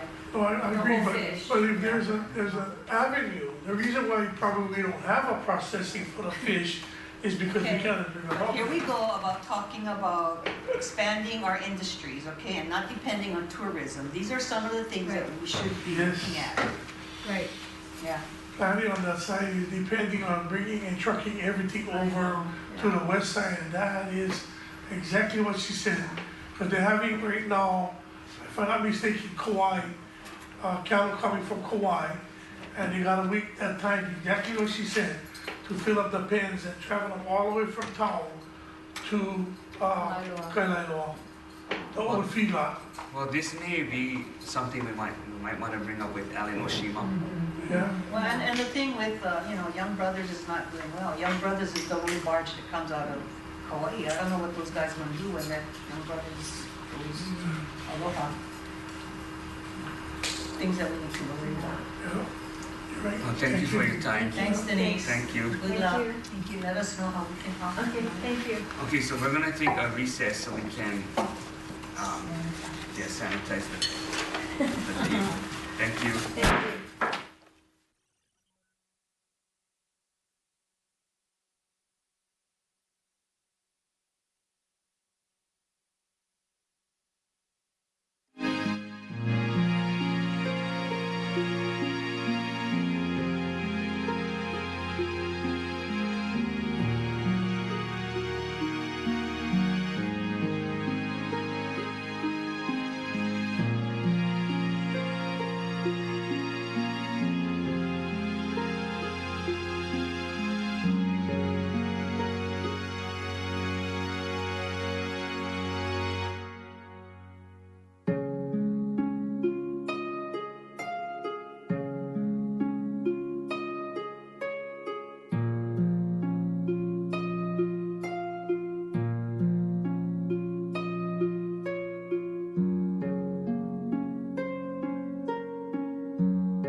Thank you for being here.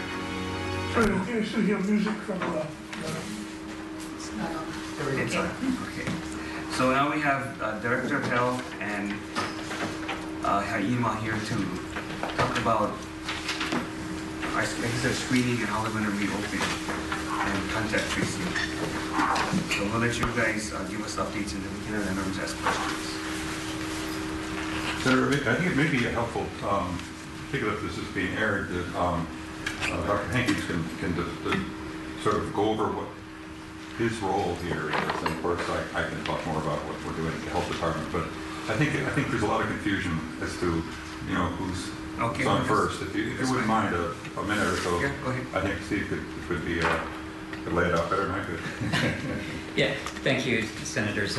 Very briefly, so our role, my role, is as the lead coordinator of emergency function 8, which is branches and ties together the public health sector and the medical services delivery sector of healthcare in coordination for the broader response effort. So, of course, the Department of Health is a separate state department, and it's under Dr. Anderson's leadership. And of course, they're normally very busy, and then something like this comes up, and they're extra busy. And then to help with the coordination of the overall response effort, I was brought in to try and be a support bridge to tie together some of these pieces to help lend those supports from the medical sector side and coordinate the public health activities as it specifically relates to the response.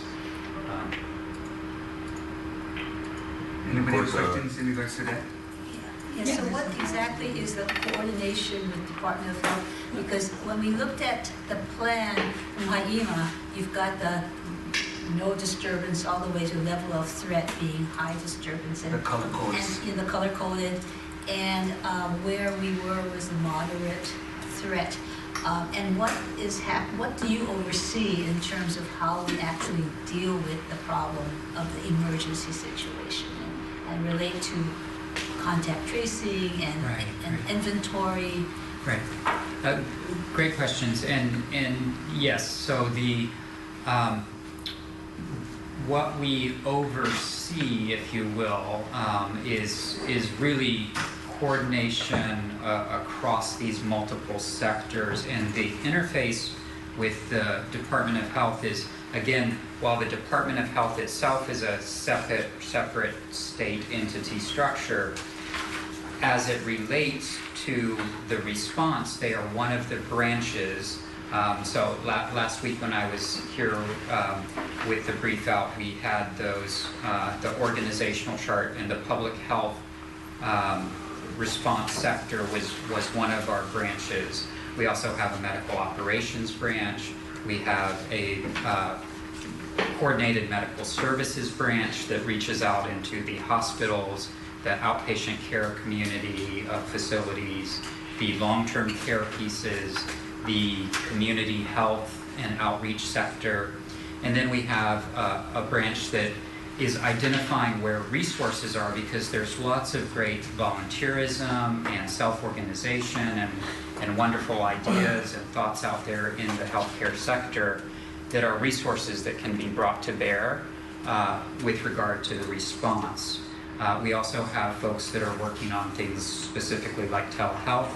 And then we have a whole a series of subject matter experts and folks who are kind of movers and shakers. So we've got infectious disease folks, we've got folks who have been former directors of health who help us with subject matter expertise. And so we bring all of that together to apply across the response. So you're in charge of all of the moving pieces so that we actually can respond to all of the issues, whether it's inventory or the contact tracing and what's happening with DOH? I wouldn't say I'm in charge. I see myself as a coordinator, connector, collaborator to make sure that we connect the communications and that we are moving things together in an organized fashion. And again, I'm only one small part of the larger Ha'ima structure where we interface with our other emergency support functions, whether that's legal or whether that's the logistical side of the SF7, or whether it's transportation with things that are going on in the airports and all of those pieces.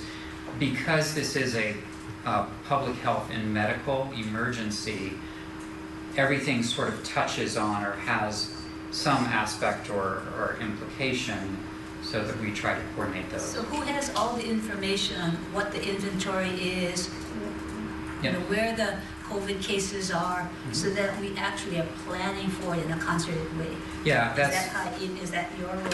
Yes, ma'am. That is exactly. So one of the functions that we serve is to be really a central data node and to have what I like to describe as a heads-up dashboard display, where we know what's going on with the disease from all the great work that the Department of Health does in terms of reporting on cases and tracking things down and knowing where the spread is and what our level is in the community. So we have all of that information, and we're working with our GIS teams to map.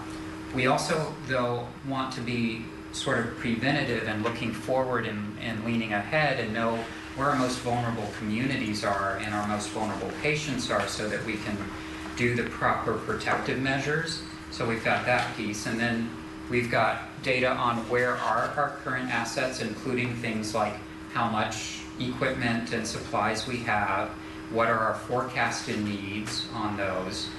So we're working with refinements of modeling down to the level of islands in order to be able to project what the needs are going to be.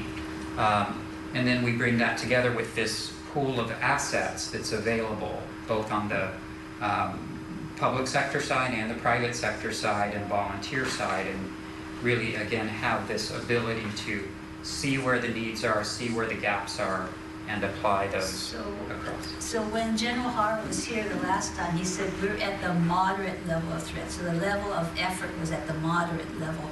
And when we are seeing the numbers going down, we're looking at, okay, if it were 14 days to recovery and reopening, who would make that call of where we are, where the trajectory is going down? So what is the level of effort and who needs to be in place before we even think of reopening? Sure. Is that your coordinated effort?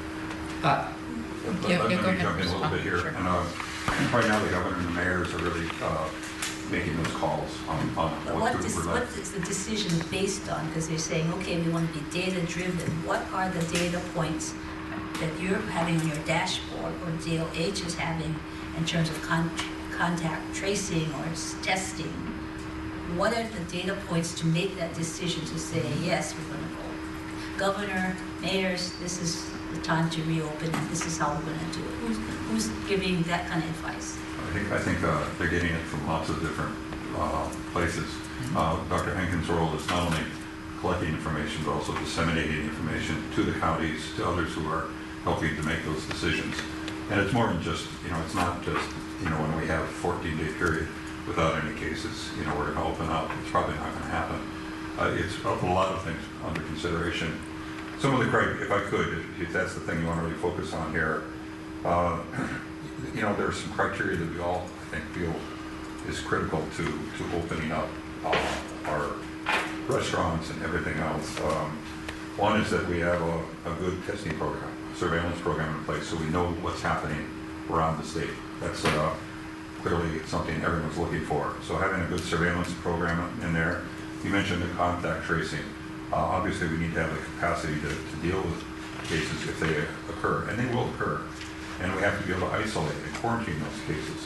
One of the things Hawai'i has helped with, for example, is identifying places where we can put people who need to be quarantined or isolated in all the counties. Maui, Big Island, Kauai. Even today there was a discussion about Lanai and Molokai as being having that need. Then the healthcare needs to be able to respond. They need to have the capacity to deal with surges. You've probably seen some of the information that's out there, but one of the things Dr. Hankins' team does is that they collect information on the number of beds that are being used, acute care beds, ICU units, and other, and even equipment, ventilators and so forth, to be sure that we have the ability to respond if there is a problem.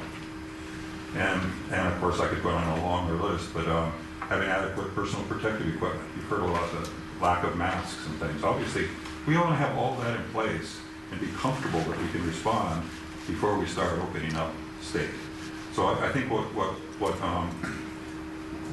look to Hawai'i is to be sure that the information is available and being distributed to those who are making those decisions, and that those who are making decisions are comfortable that if there are cases that we'll be able to deal with them and not have to close everything down again. So where are we in getting that kind of data? Do we have that kind of, you say you have a dashboard. Yeah, we have- Where Yes. do we have a good testing and surveillance program in place, or what will it take? And do we have the needs to do that, or contact tracing the people to do that? Let me say, some things are works in progress. The surveillance system we've talked a little bit about in the past hearings.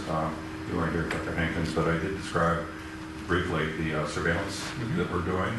We're basically building on the influenza surveillance program, where we're going to be recruiting private providers, community health centers, and others to collect data to give us information on where is COVID-19 occurring and where it's not occurring, so we can keep track of what's happening there.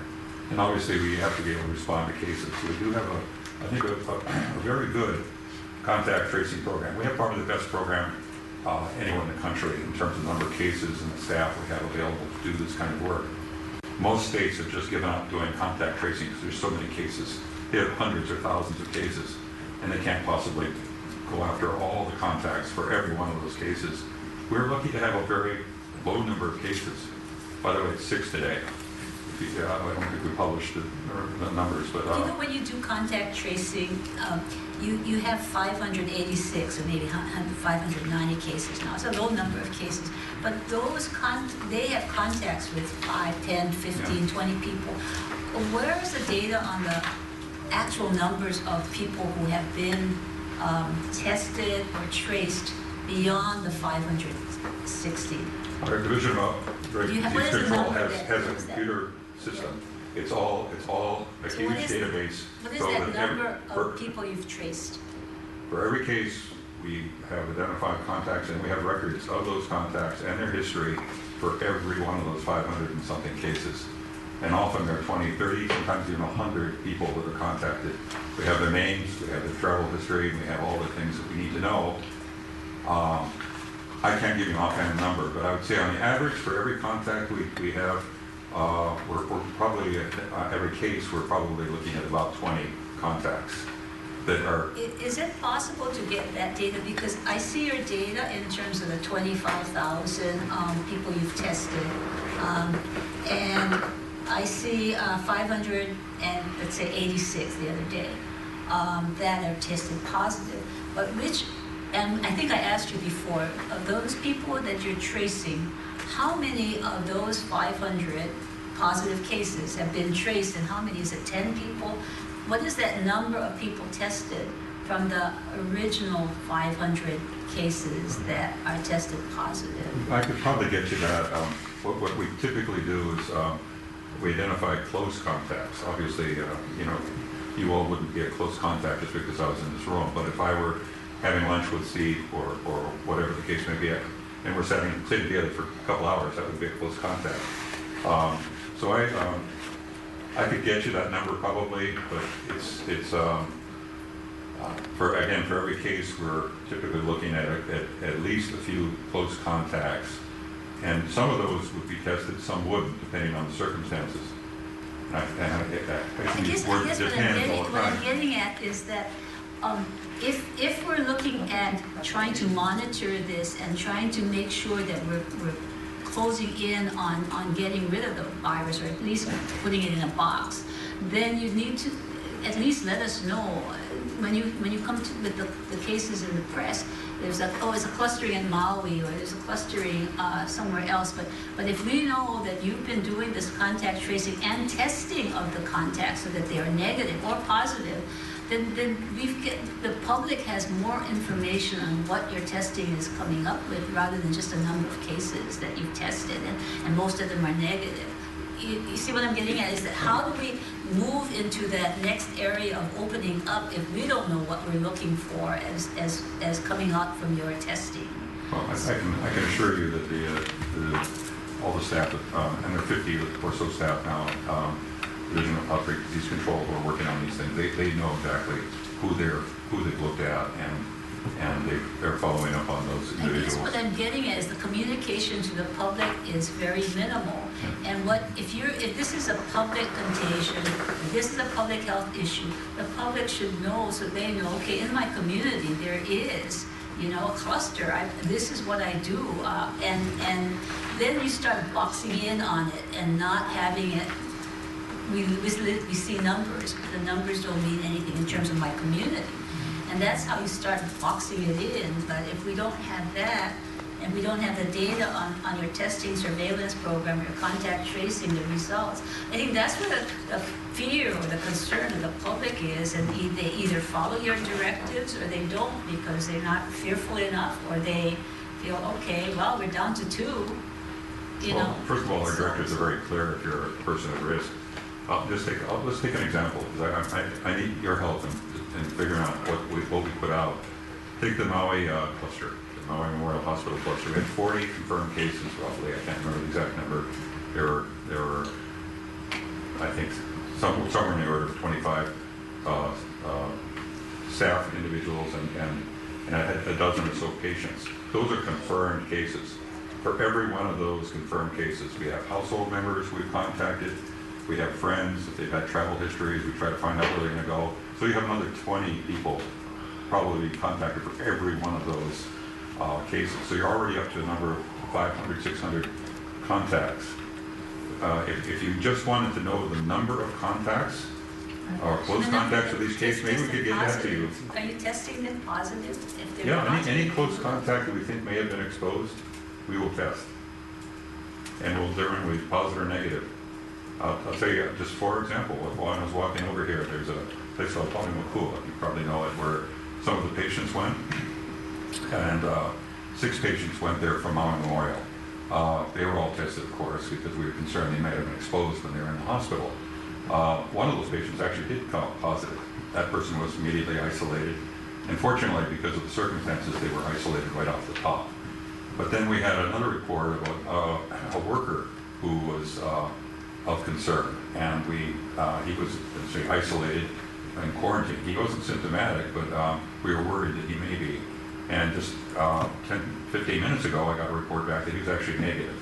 So we are looking at all those situations carefully, and of course, if they're positive, we will take action and isolate them, and we let everyone know who's negative as much as we can. One of the things that HIAMA does is that, just so that you know, we have 2 calls a day, I think, maybe at least 2, where all the agencies get together. Dr. Parks there and others, we report on the number of cases.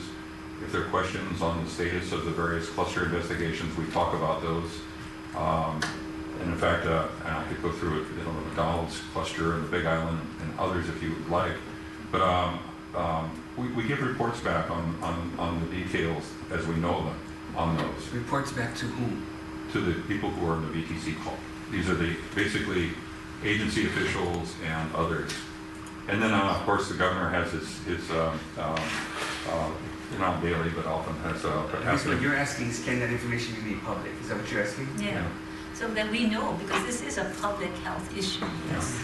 Well, again, maybe we could at least summarize the information for you better than we have. Typically, we will give a report out. I often do the reports where because others are working hard. But we give a report at the governor's office on the number of cases per county, and then we also talk about, at least I have talked about the clusters generally. I talk about the number of people who were found positive, the number of cases under investigation or essentially under investigation, and we give some very basic information there. But that's really pretty much it. By the way, there's a press release that goes out with that. You probably get those too. That's put out just about the same time, sometimes before that. But that's typically how we have communicated this to the public. Having the whole plan and having some information on what you actually are testing or not testing, and the results of that to see where we are. Well, what do you really need at the end? That's the one thing that you're trying to. That's what I'm struggling with. The number of, okay, the tests that you make, and the number of positives that you have, and if there are contact tracing, then how extensive is it, and do you quarantine or test? No, that's it, one thing, Sharon. Because if not, he's not going to be able to focus to answer it. Okay, What do you What need? is the status of your contact tracing and testing? Okay. I hear what you're looking for. And we can make available to the senators, of course, any information we're putting out to the general public and others. None of this is confidential. We're trying to be as transparent as we can be. But we could send out to you the summaries that the other agencies get. For example, that's easy enough to do. There are tables typically listing the numbers of cases, and actually there's other data there that might be interesting. What not only what county they're from, but whether they're adults or the sex is listed. We're now collecting information on ethnicity. There's reporting that. We've got a lot of information, by the way, on our website. I don't know if you've ever been to the website, but we put up a lot of new tables on our website, breaking down the data as we look at it. I guess I would know. I guess maybe what you're asking for is if the person is from McDonald's, you want to find out, okay, where else did they go to that I might have been at? Is that what you're asking? And where, yeah, how extensive is that? Because That's how you some find- places are doing that. They're saying, okay, this case was found to have been at these areas, these public stores or whatever, just so that people know. Okay, we can Is look that at what that. you're asking? Like, yeah, that's pretty much. Because you want to know where is the spreading? Well, remember this. Not necessarily where is it spreading. Where would you have been But, The caught it contacts, from the someone who's contacts, the positive? contacts.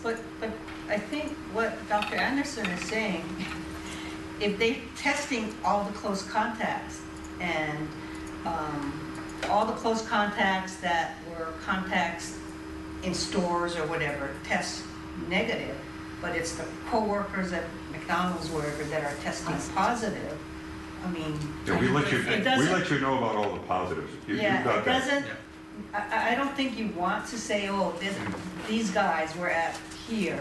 And, you're ruining I think, the chances of businesses. Well, you could be alarming people for You're no alarming reason. them for no reason. I don't think that's what they want to do. But what I wanted to ask was, and I think you've kind of gone over it. So once you have the contact person, and we'll just take the cases of McDonald's. There's 3 different McDonald's, and was there like a total of 40 or something? Close to that, yeah. Yeah. So then, so when you get to the close contact and they're positive, now you got to go to their close contacts. So it's a chain reaction. So I think probably one of the things she's asking is, of that one worker that started the whole thing, how many of these cases are attributed to that, and have you got to all the contacts? How many of the contacts were negative? How many were positive? And what other location was there a huge positive bunch, so that then you start to be worried? Yeah. Not they say we possibly could figure out how to do that. And let's use the McDonald's situation as an example. Okay, we had 6, 7 employees right off the top positive. We all traced them back to the same McDonald's, actually 2 different McDonald's.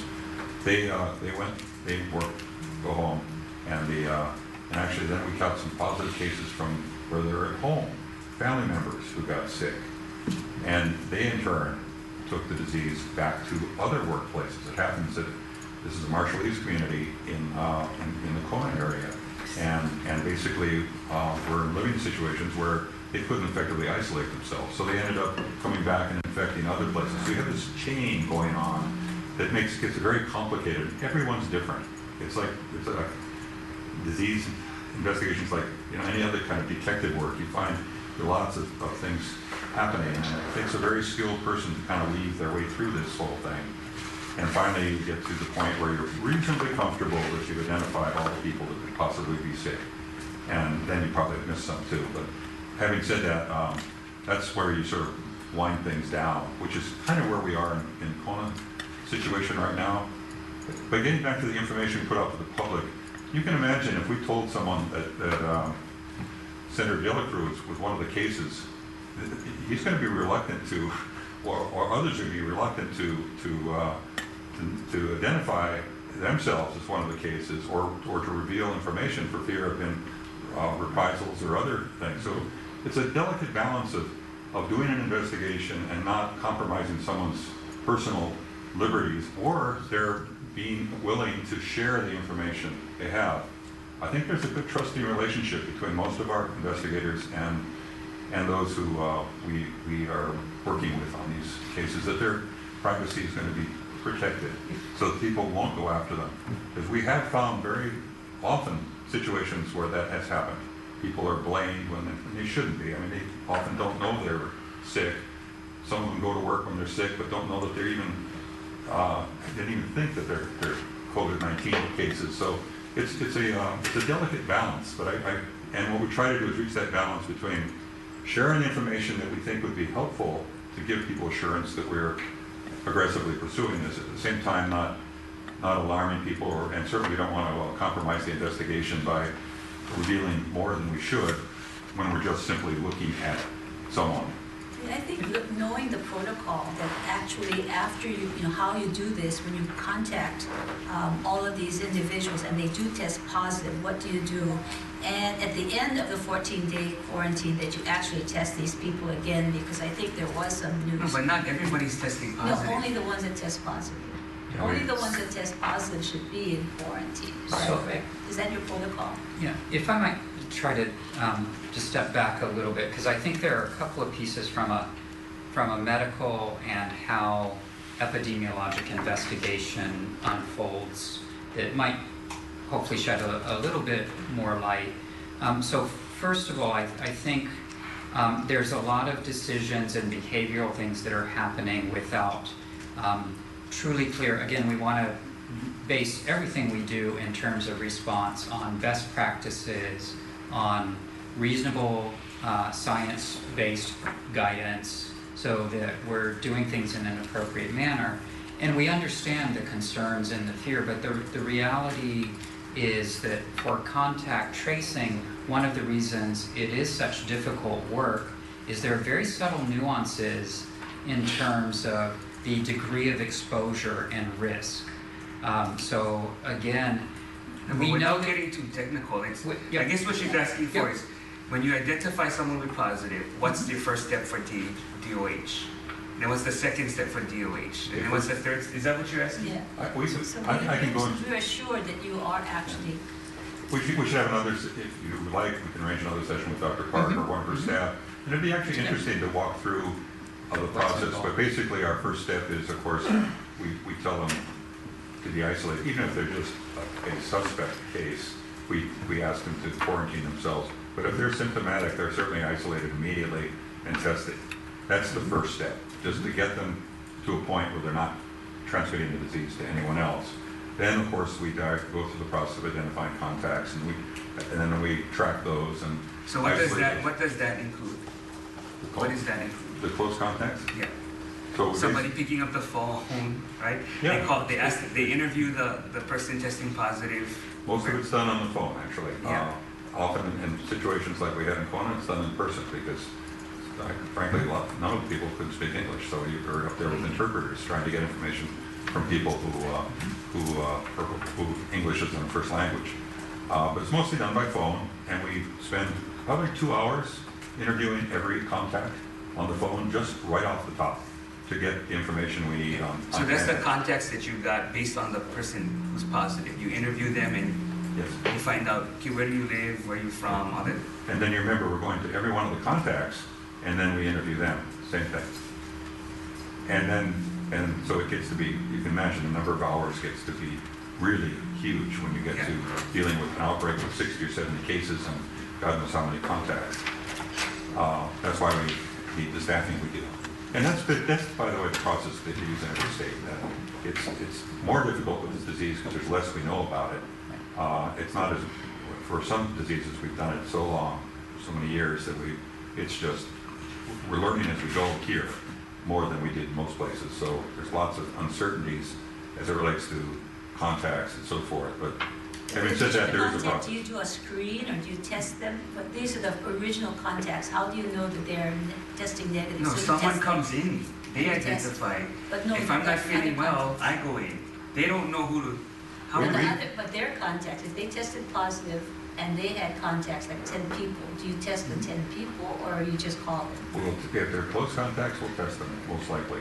If they're Jeremy? symptomatic, they test them too. Everyone who's, close contact is symptomatic for sure, they get tested. And even other, if we're in a nursing home or a hospital and we think the person was a close contact, we will also test them. There are situations where we wouldn't test close There's contacts. a risk So they- assessment piece to it, to assess the they've level already of risk. identified what that means, close contact. So if they were, you know, like living in the same house, they couldn't be separated, that means that's a close contact. You're working Even close if- together, that's a close contact. So those he's saying they test immediately no matter what. Even if they're asymptomatic? In most cases, if they're, certainly if they're family members or co-workers who have been working closely together, they would be tested. If there's some times where they may be marginal where we wouldn't test them, but I believe in every case, if they're close contacts, they're told to quarantine or isolate themselves. Doesn't matter if they're a tested person. We treat them the same way right from the get-go. It often takes a day or 2 days to get the test. If it's done locally, and of course you've all experienced what happened in the past where you can be for a week in isolation or quarantine and you don't get your test result. And this Like is when last actually, night, I rode in Alameda with our colleague, so we got tested because he was positive. He was in Alameda. That's how close she was to him. He was in Alameda with him. So they tested us. That's how they're doing this vaccine now. and I just want to know what their protocol is. So Yeah. if they do a separate meeting like that, maybe Dr. Maybe Park you can do should a go flow to the- chart. Yeah, I think And just a flow chart is fine of what you're Yeah. doing, but when you she did it recently for the HIEMA folks, and I think it took her about 20 minutes or half an hour maybe to go through the process. But I'm sure she would be glad to go through that with you, because I think that should be that could be a whole meeting, just learning Okay, why how don't we the see that? Yeah. conduct investigation occurs. Okay, Senator So Rivera. I got a question. So last week, General Hurricane and briefed us the 4 stages of the coronavirus alert system. I guess it was last week Wednesday. Are you guys having to adopt that, or you guys are in the process of working with him and adopting something to that effect? it's not been rolled out formally yet, and it is, there are some challenges in terms of implementation, just because, one of the metaphors that I think people can relate to and understand is the way epidemics work in communities is a little bit more like wildfire fighting, where you have what's going on, and then things can flare up in one place or another. And so it's hard to have a universal level of alert across the state when things can vary quite considerably. But we're working on refinements to be able to roll that out potentially. It's also difficult if folks don't know what to do with the information, so I want to make sure that those communication pieces are tied with the information that comes out. So it's not been formally rolled out, but I know the governor's working Did on you it. get to see it? I did get to see it, that is correct. Well, the only reason why is because it's something to everybody to put in their input, yours and his, to put in the input, because if we slowly roll it out, it'll be December. No, I understand the need for expediency. Because everybody needs to input their categories, how to get the categories, everybody needs to put the list so that we know what stages we are and what to implement in each stage. I mean, at least it's some kind of structuring going forward. Right, and making sure that those implementations are congruent with the level, absolutely.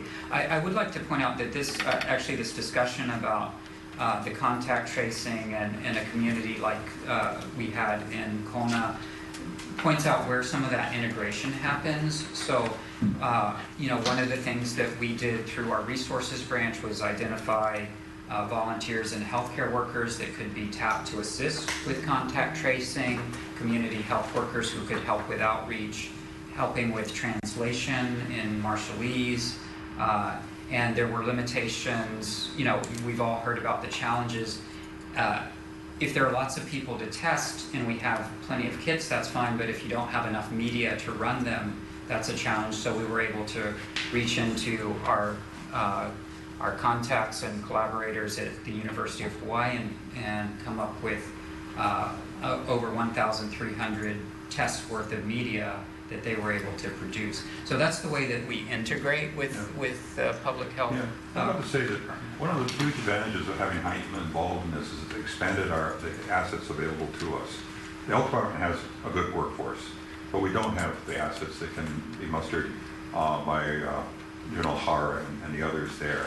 We have reservists who are physicians and nurses. We've got people who can move equipment, who can marshal resources that were never available to the health department.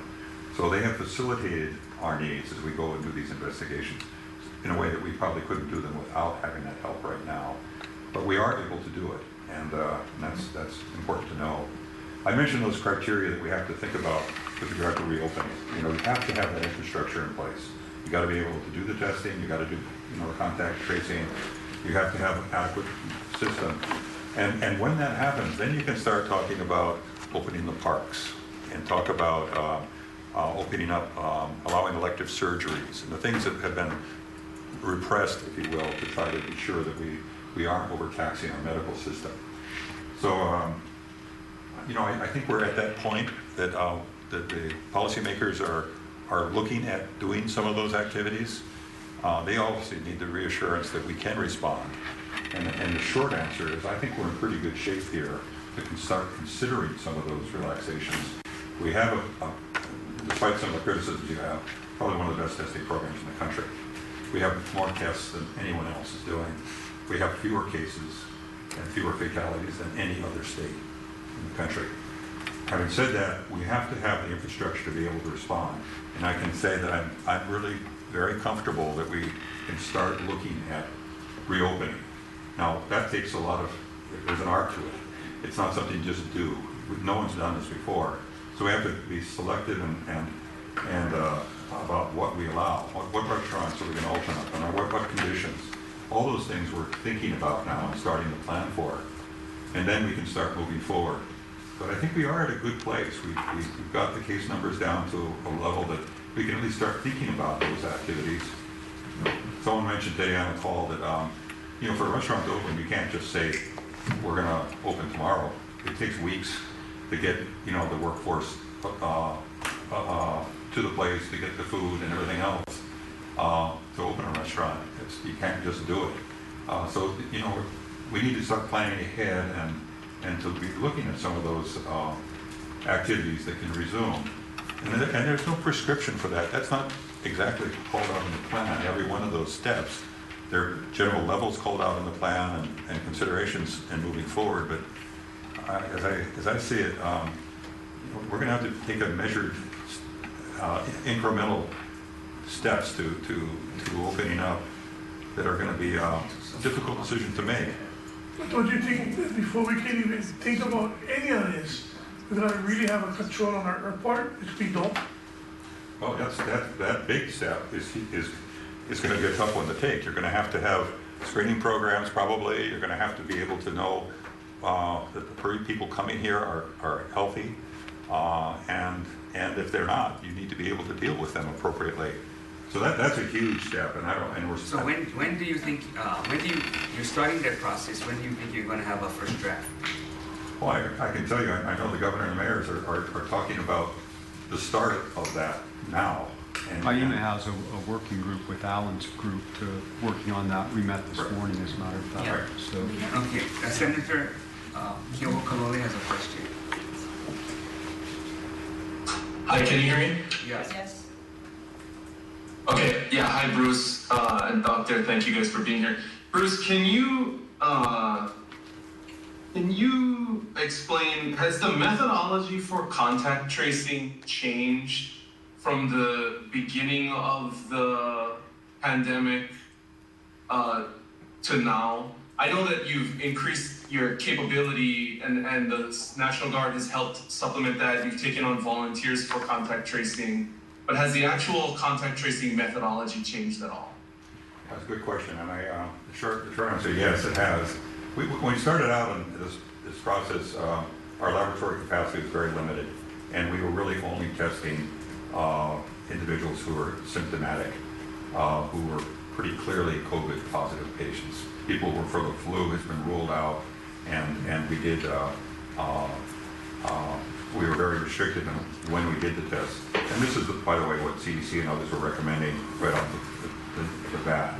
So the first weeks, I should say, we had a definition of testing that was probably much more strict, if you will, than it is now. We are now able to our capacity to do testing has increased dramatically to the point where that's probably not a huge constraint in most of the investigations we're doing. At least when we look at contacts and close contacts, we're able to do the testing of virtually everyone who we think might be close contacts or exposed.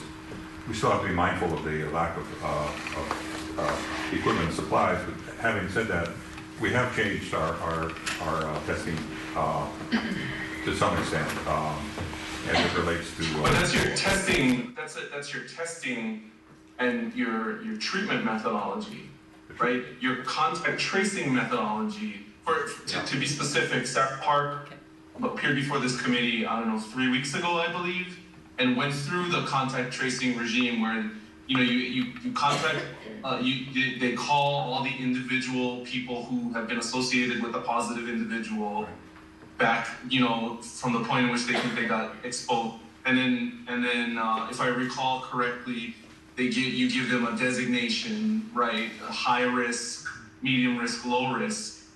And then since then, it sounds to me like you folks are saying the high risk or maybe the medium risk individuals now get a test regardless of whether they're symptomatic. But is that high, medium, low risk contact tracing methodology still intact and changed from the beginning of the outbreak to now? Yeah, I'm sorry, I probably misunderstood your question. The actual process we take hasn't changed. It's the same as we've done. We now know a little more about the disease. It was assumed early on that you were only likely to transmit the disease if you were symptomatic.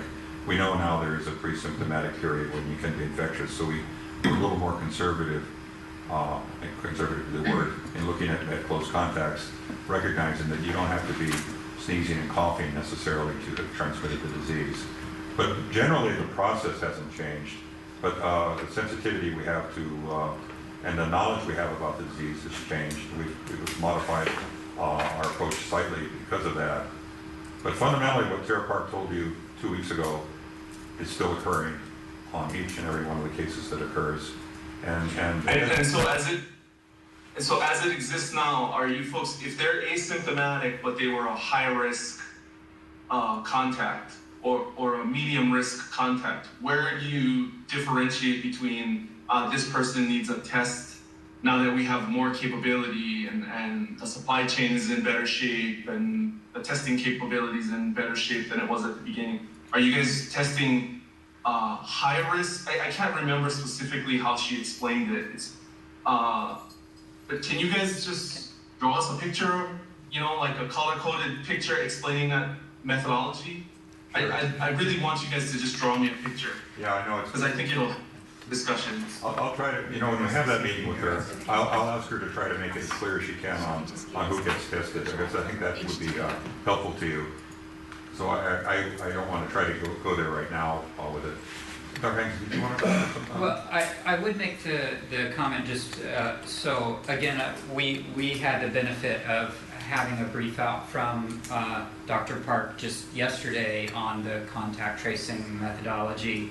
And I'll let you know that this is actually a debate within the epidemiologic community. The national, the CDC folks and the state investigators from around the country are trying to figure out what adjustments can be made, should be made.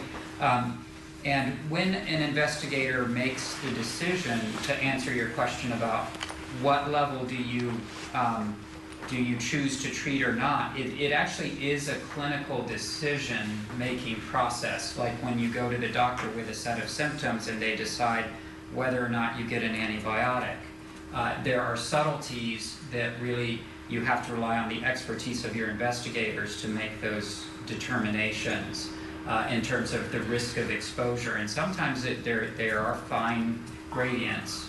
So while I think we can get you a general map of how those decisions are made and what the thresholds are, there has to be the individual decision-making, just like your doctor, when they treat you as an individual, can use a guideline, but they have to apply it to your individual circumstance.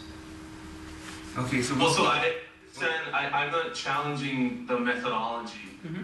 I just would like that methodology to be properly articulated to the public, because this specific question has been an incredible source of controversy. And the department has lost credibility throughout this process because of its failure for a multitude of reasons to properly articulate the methodology. And this, because we know this disease is not going away anytime soon, it took Hawai'i several weeks to come up with their color-coded charts that we asked for from the beginning. So I just would like to plant that seed, because as we go forward, if the disease wanes but then it surges again, if we have this methodology and it's transparent and clear and you dial it up and dial it back, there's better understanding amongst the public. And I don't want any more debates about testing going forward if there's a surge later on. Does that make sense? It sure does. And again, I would suggest you have the same debriefing that Dr. Park gave the Hawai'i folks here. And if this is broadcast, I don't even know if we're on Facebook or whatever, but then of course it could be made available to whoever your viewers are too. Yeah. Okay, so we'll schedule that. If they're not early later this week, then early next week. Question. I just have one more question, please. Can you just confirm that part of the reason why these clusters have sort of leaked or been reported outside of your contact tracing apparatus, the Big Island, Kona, McDonald's cluster, and this Maui one, can you just confirm that part of the reason why you folks don't disclose this is, again, because there's a stigma attached and it makes it more difficult to get responses from these people? If you start outing communities, can you make that a little clearer? Because I think you were hinting at that earlier, and I just want to make sure that's transparent as well. Yeah, I stated it earlier, but I'll try to say it very succinctly now, and that is that we do have to honor the privacy of the individuals, and it's not just to protect their own privacy, but to be sure that they that people are feeling comfortable about talking to us, so that they reveal the information that we need to know to be able to track down additional cases. Remember, many of these people are their friends, their co-workers, and others, and they're not going to tell us anything if they think that their friends and co-workers are going to be exposed and be harmed because of the investigation. So, to the extent we keep the information confidential. There are situations like we had in Kona where, there was some question of why did we tell them it was McDonald's restaurant? Well, first of all, they said it was okay. We checked with them. They knew that eventually they're going to find out. And second and thirdly, that there was a clear cluster of cases around a single facility, which suggested that people needed to know in order to report to us that they may have had some contact there, particularly if they got ill, so forth. So there was a good reason for doing that. But to the extent we can, we try to protect the confidentiality of the case and the contacts involved for those reasons. And we are seeing reports, from the mainland of people who are being physically assaulted. So I do think we have to balance those private citizen rights and risks. It's happened here too, and I won't mention the islands, but we've had a number of situations where people have blamed someone else for having created a problem in their community, and that's something we want to avoid too. Again. Okay, Senator Quintana. I'm not sure who does the procurement of test kits for DOH.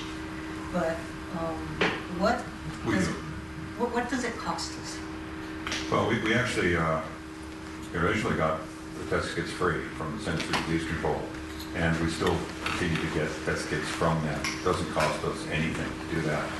The clinical labs, which are doing most of the testing here, the two large clinical labs, purchase their supplies and equipment from their suppliers, and I can't tell you what they pay for a test kit. Which test kits itself, when they talk about test kit, that's usually the swab in a container that they put the swab in after they tested an individual. Remember, that has to go back to a laboratory somewhere and be analyzed for COVID-19. So the test kit itself is just a swab in a container, and then that is usually sent to a centralized lab that does the testing. Those two big labs that we have here, actually Kaiser, Kaiser's the third, have the capability to do the test here, but for at least one of those labs, they're sending most of their samples still to the mainland. They hope by next week have the capacity to do them here. Our laboratory director, Dr. Desmond, did a survey just today, I just got it today, looking at the laboratories and their testing capabilities. And let me just run down those numbers for you, because it's interesting and it was new to me. First of all, the total number of test kits on hand is 12,300 between all the laboratories. What's the lab's peak capacity for COVID testing? And this is all, actually there are four, because I didn't include the triple lab in this, but we could probably do 3,000 or so tests at the peak. That means we're not doing anything else with COVID testing. But I think they anticipate the 3,000 a day, a week, a month?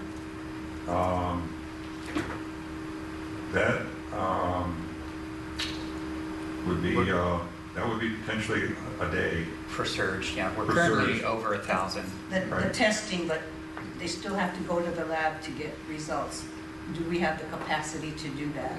Well, here? that's what the limit is how they can. 3,000 a day. 3,000 a day max, but on a daily basis, I think it's closer to 1,000. At least that will be the case when they fully ramp up their services next week.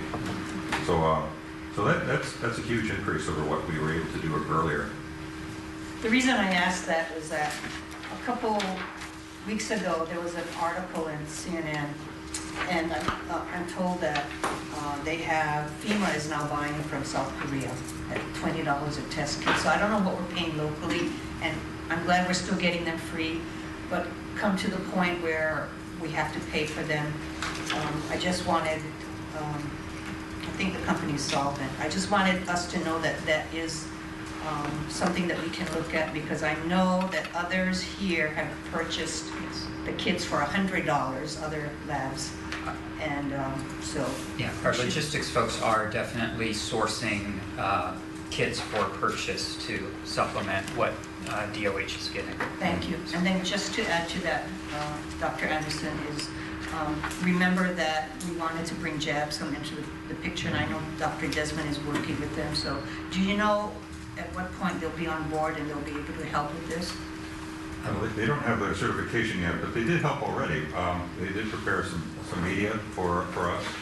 I think we got about. Which certification is it that they don't have? I thought they had the CLIA. CLIA certification. Yeah, I thought they had that. That's basically a good housekeeping seal of approval.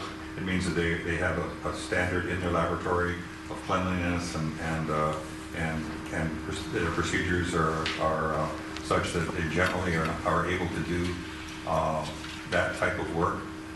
They would need to be also certified by our laboratory to actually do the test that they are going to be doing on top of being CLIA certified. Okay, so my question then is in what process is your laboratory at in trying to get them certified so they can help?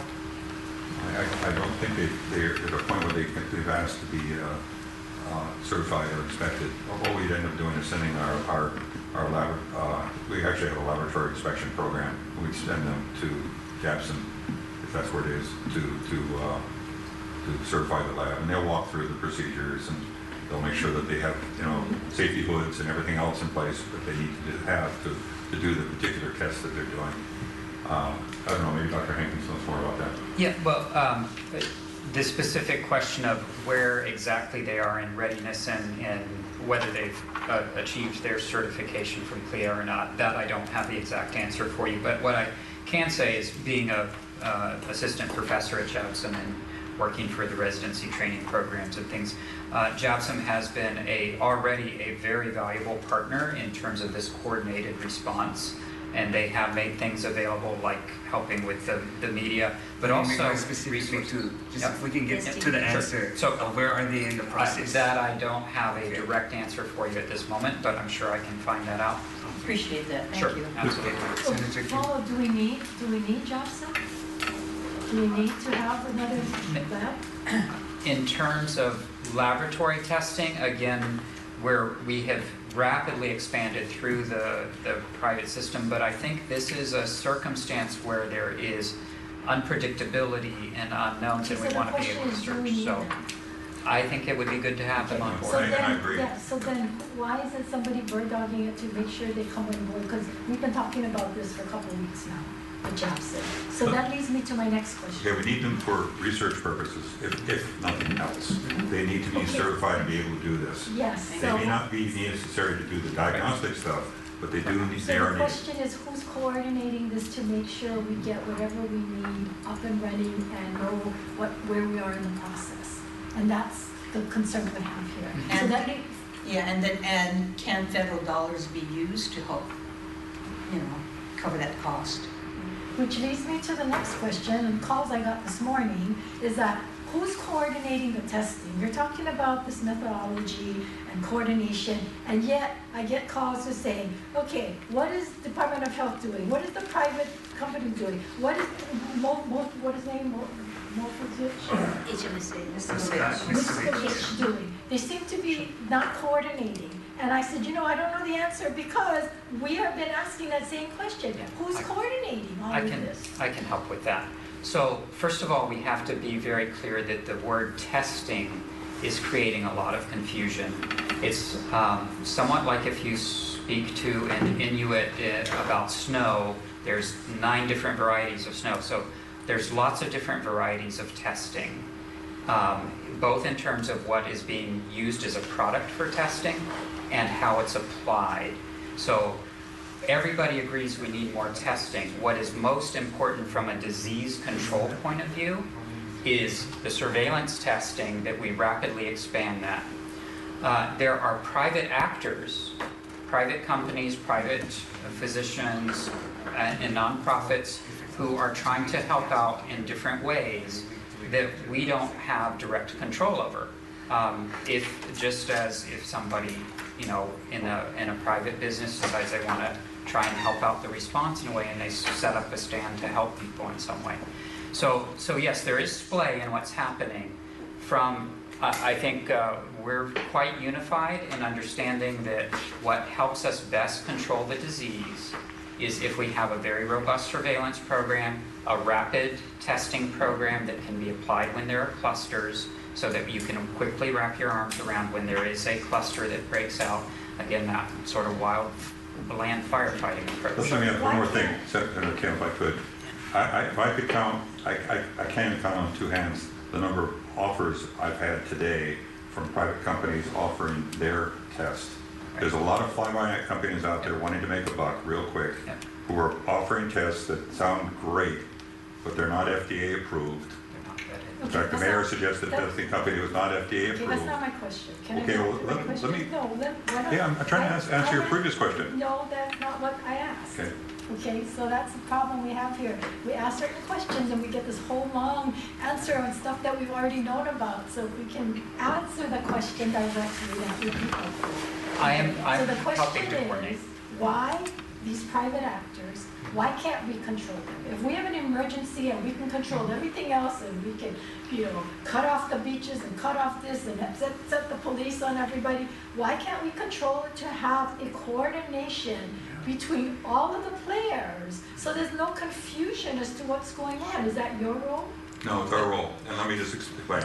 We do control them. You have to get certified by our health department to do the test. You also have to be FDA Are certified. you coordinating Dr. Miskovich. Miskovich uses the certified laboratories that are approved by the health So department. are you coordinating him? Coordinating him. Or regulating. Regulating him, or Getting information getting them from together so that somebody organizing and coordinating this. So that would need to be a policy decision from a policymaker to change the standard operating where someone with a medical license can And practice that's medicine what under we've been their own. asking So, for. so you have to change the law. Yes. There's nothing we can do to stop a physician from taking a test of whoever they feel is appropriate. Okay, but the governor issued emergency proclamation. In an emergency situation, we don't have to change the law. He has to make the directive or the proclamation. So Okay. why haven't you recommended that? So there are downstream consequences that have to be very carefully thought about for any large policy decision maker. If we stand down a bunch of folks in the community who are helping in some way, you could cause incapacitation of some of your response inadvertently. I understand. I'm not saying that you're going to stand them down. I'm saying you want to coordinate them and organize them. And so if they're volunteering and they're certified and they're private, then you can say, hey, we want you to consider doing this and augmenting this, and let's all be on the same, but nobody seems to be doing that. Everybody's like, you know, the public is telling us this stuff, the public is, I feel that way, the public feels that way. Something is wrong when you sit here and say coordinating methodology and all that, when the people out there said they don't know what's going on. Okay, can I answer one part of your question? Because one of the things we can control, that we are controlling, is the Sentinel surveillance program, where we're going out and testing people selectively throughout the state, through private providers and through community health centers. That's basically going to give us a pulse on what's happening with COVID-19. We can do that, and we are doing that. And by the way, all that testing is being done through certified laboratories here. That's something we have total control over.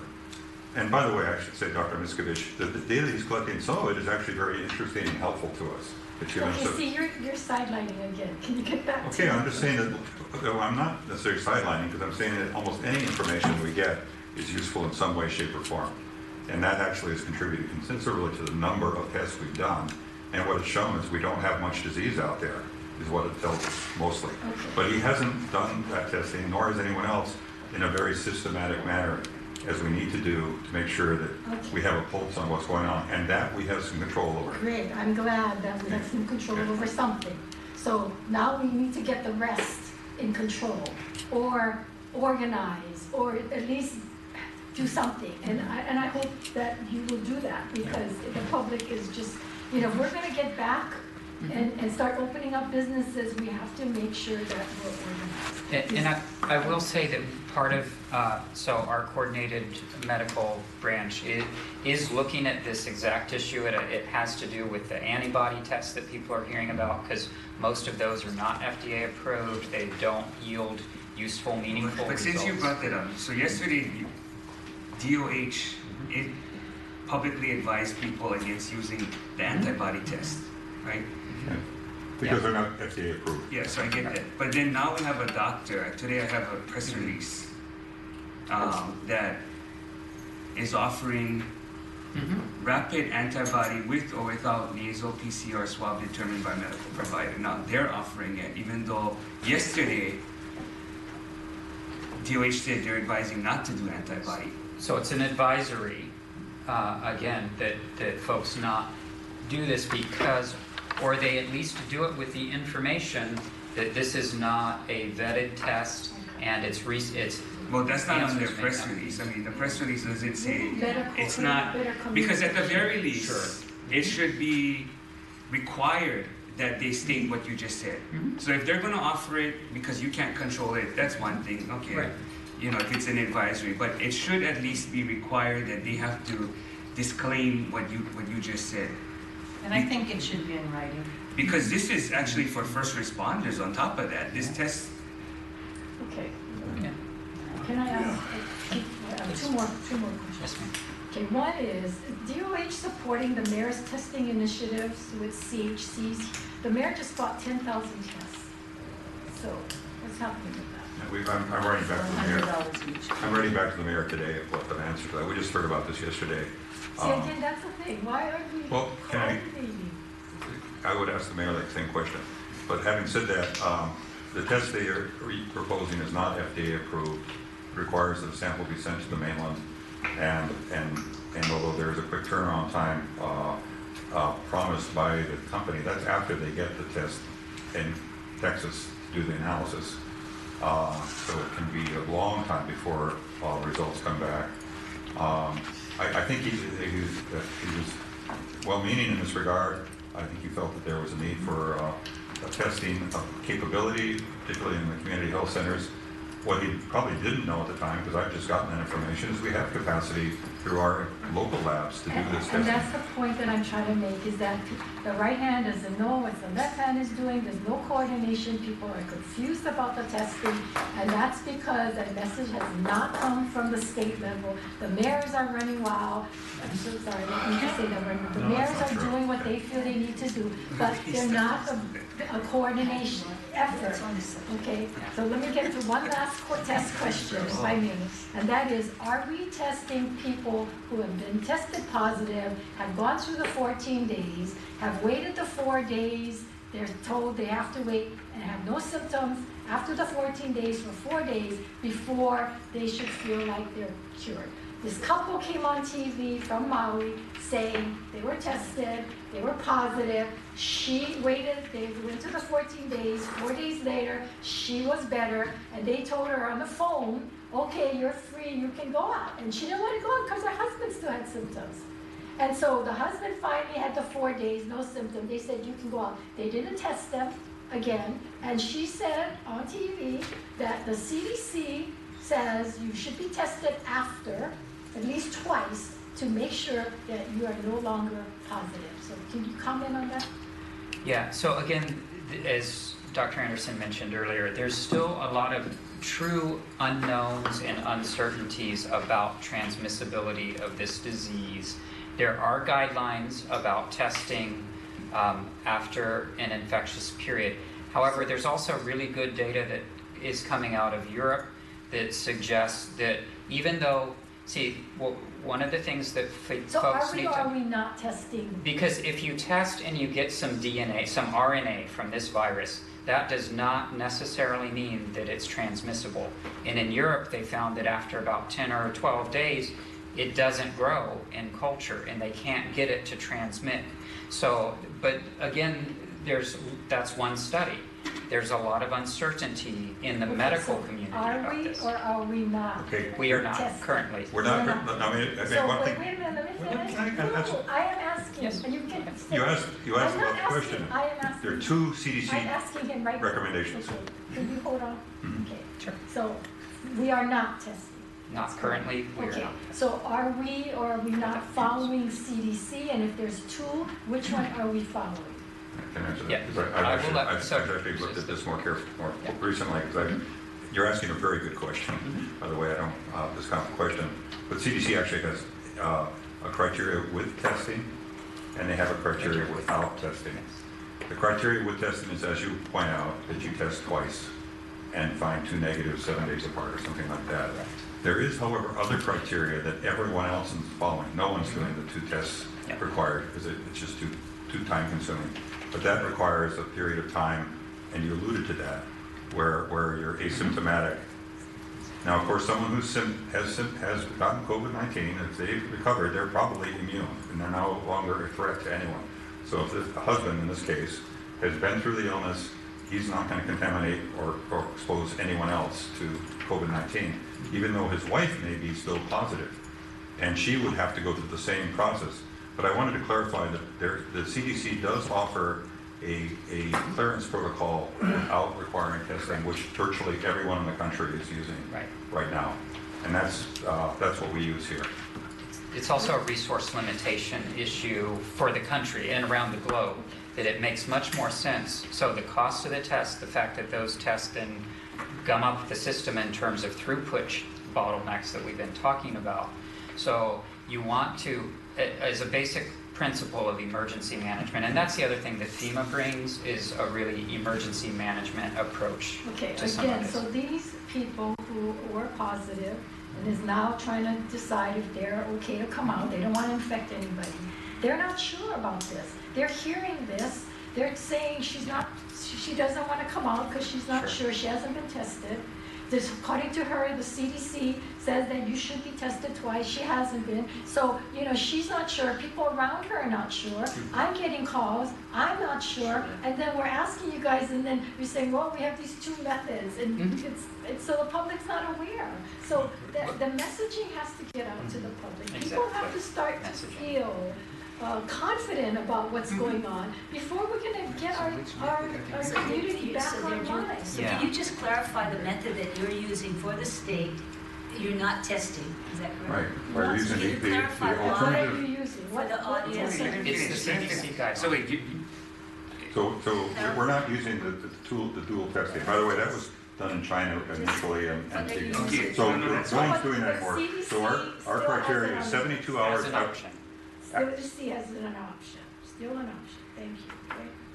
Yes. okay. Do you want me to describe it? Yeah, no. So it's the no testing. Right. That's the policy that you guys decided. Yes. Okay. Which is- And can you just explain how you came to that particular And what is it way exactly? option versus the other one? I'm going to try to remember to exactly, but it's at least 72 hours after resolution of symptoms. No fever, no cough, no sneezing. Yeah. Or 7 days after the onset of symptoms, I believe. That's the two criteria that have to be followed. Okay. Now, I don't know for sure about the 7 days after Now, so onset. why did the Department of Health decide to go on the route with non-testing versus testing? I mean, I'm not. Well, that's yeah, I think Dr. Hankins alluded to that. Doing two tests on every case is very resource intensive and probably not warranted given the experience they had early on where it didn't really help in making decisions. So no one is using that two-test criteria that I know of anywhere. Okay, I'm not trying to be argumentative. Yeah, I'm it's- just actually trying to it's figure out useless why or information. how you came to that conclusion. Okay, let me follow. Okay. Let me follow up. Sorry. Okay, so you're saying it's 72 hours, but according to the couple, said their doctors told them 4 days. And if there's no symptom, if they don't have symptoms, the time the 14 days is over, if 4 days, no symptoms, then they can go out. Okay, this is a medical decision, and it would be longer for anyone with underlying health conditions where we know the disease can be protracted. Okay. So it really depends on the All individual. I'm asking is that we get a consistent message going out there so people know, is it 4 days, is it 72, is it 7 days? Because it's confusing, Okay. and nobody knows, because it's not clear, it's not being communicated clearly. And so, one doctor will say 2 days, one doctor will say 4 days, which is it? And it will vary depending on the clinical circumstances, Then that just should as be made Bruce. clear And you're as right, well. the messaging is critical here, and I agree with you 100%. Because this is a We've not couple, done it. and one is still at it, and one don't have, and so the one that don't have, don't feel comfortable, so, you know what I'm saying? Yeah, So that yeah. has to be made clear. Helping folks Can I- understand, yeah. Can I just interject Yes, ma'am. something? So I think too, the public may be confused with all these other people out there doing tests that may not be appropriate. But I think the DOH should consider, just like you do restaurants, the green, yellow, red cards, so that there is some kind of law that says if you are going to provide tests that are supposed to be related to COVID-19, that they provide the public with information. So if it's those drive-up things, they should have a board that says it so people can get out of line if they don't want it, and also a piece of paper. And I think they should do something in writing to DOH that they are providing this kind of test, and that they are going to inform the public that this is not, I don't know, this is not a real COVID-19 test. Something to that effect. We'll talk to the AG and see if there's something we can do. As I understand it, though, we don't have the authority to say someone can't market a test. But I or- thought in a pandemic and an emergency, you had that kind of authority, and if you don't, I'd be very, very surprised, so I'm just saying You can do a lot of that things. there's a lot of public out there being fooled, thinking they were tested, and even if they were tested, they weren't told to stay home for 14 days. Your point's well So, taken, and it's yeah. gonna get worse. As all the federal money comes out for testings, you're gonna find lots of people wanting to Exactly. take advantage of that. So, You're- so I exactly. hear you, and that's So- real good. And by the way, I really appreciate the comments on what the public's confused about, because that helps us focus our communication efforts. Yeah, I'd send you all our emails, but I don't want to hit you. The reason why I brought this up to you, last week or so, I wanted you, to look into it. And apparently, through the conversation, you didn't look into it, because you're saying some kind of restraint. But then, again, you said it's gonna get worse. So if we have no oversight, and this is the problem right now. I told you about the bait and switch. I told you about the testing sites. I gave you all the information that was given to me by the communities. I already called HMSA to find out these guys are going over there, 200 cars. Okay, you guys already said that people buying their own kits, right? The mayor and everybody, right?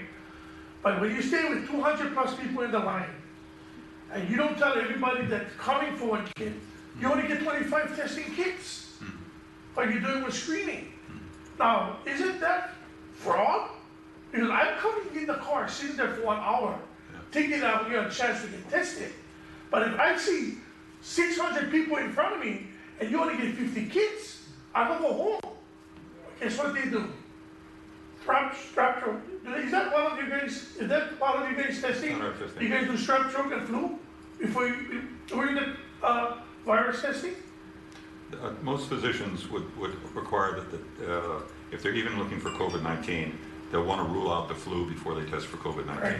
That's common practice, so I wouldn't be surprised that those drive-through testings are not the testing that we do.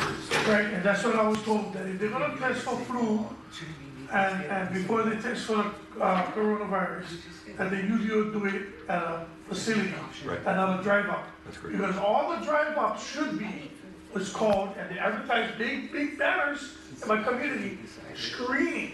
So the public need to know when screening and getting charged for flu and getting charged for strep throat. This is the problem I told you last week I wanted you to look into, because you probably have more resources in getting in touch with HMSA, because this is what's happening. And we want to know how you and the governor and the rest of the people that's involved with this to crack down on it.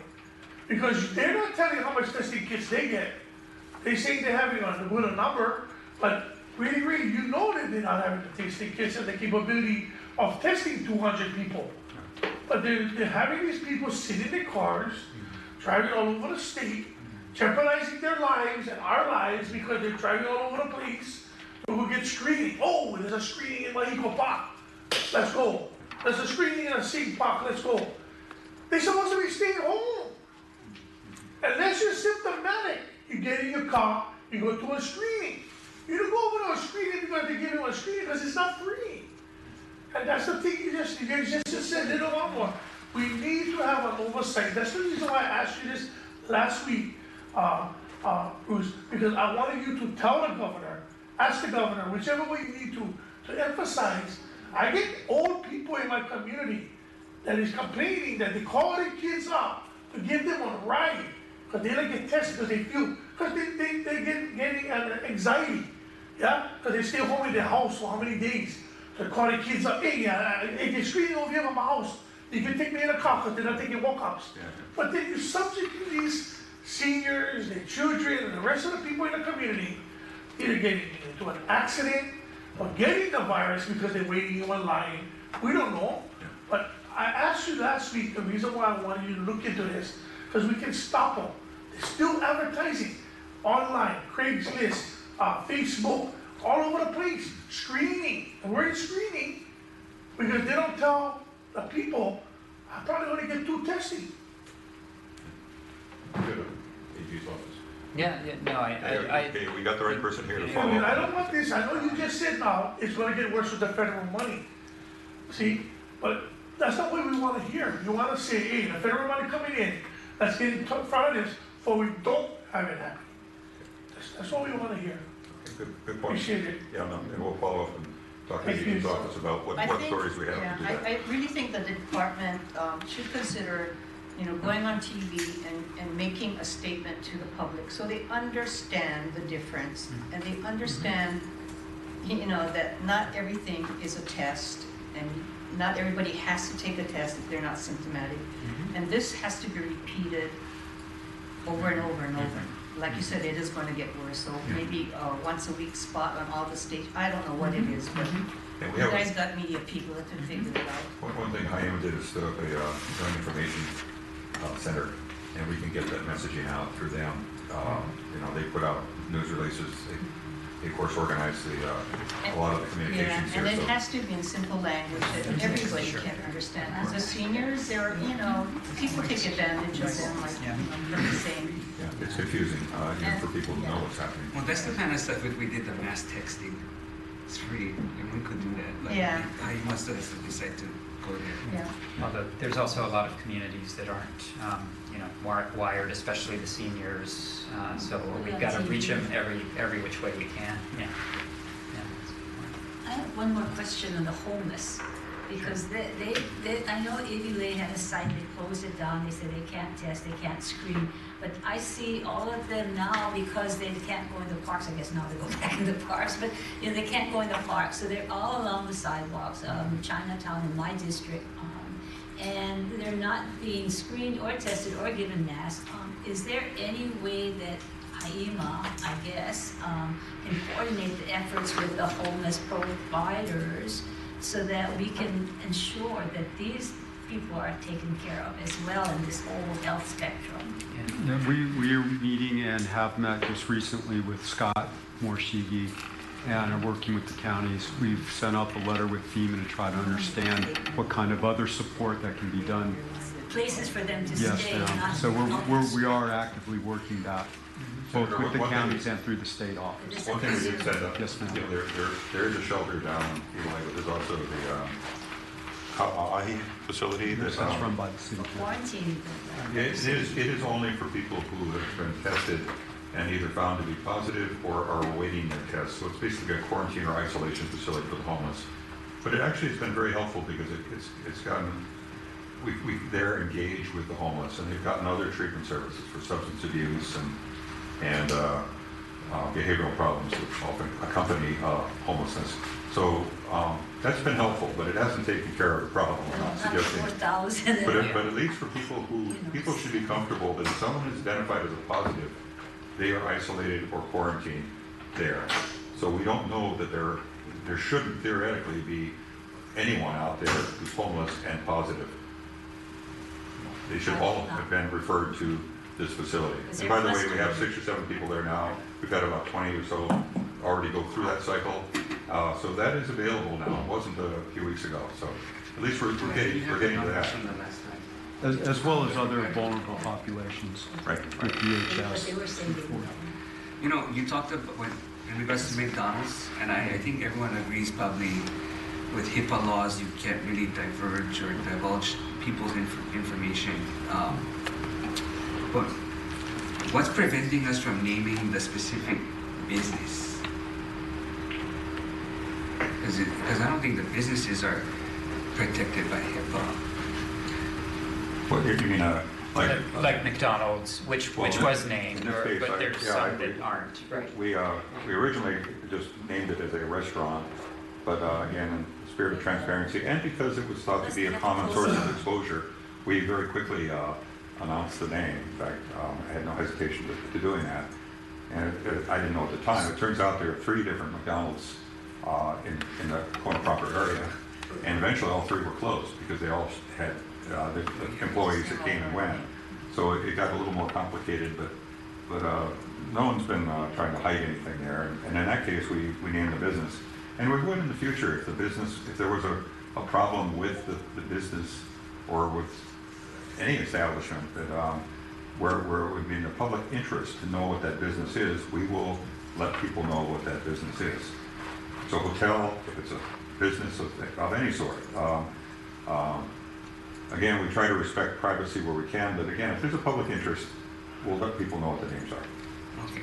And I think members of the committee received emails that Korea Air is starting to fly passengers in starting May 1st. And They've now pushed it back to May 31st. 31st? But, you know, I think you guys need to know because not only is it a full flight, but the flights are full through June 1st, and they're not the only airline.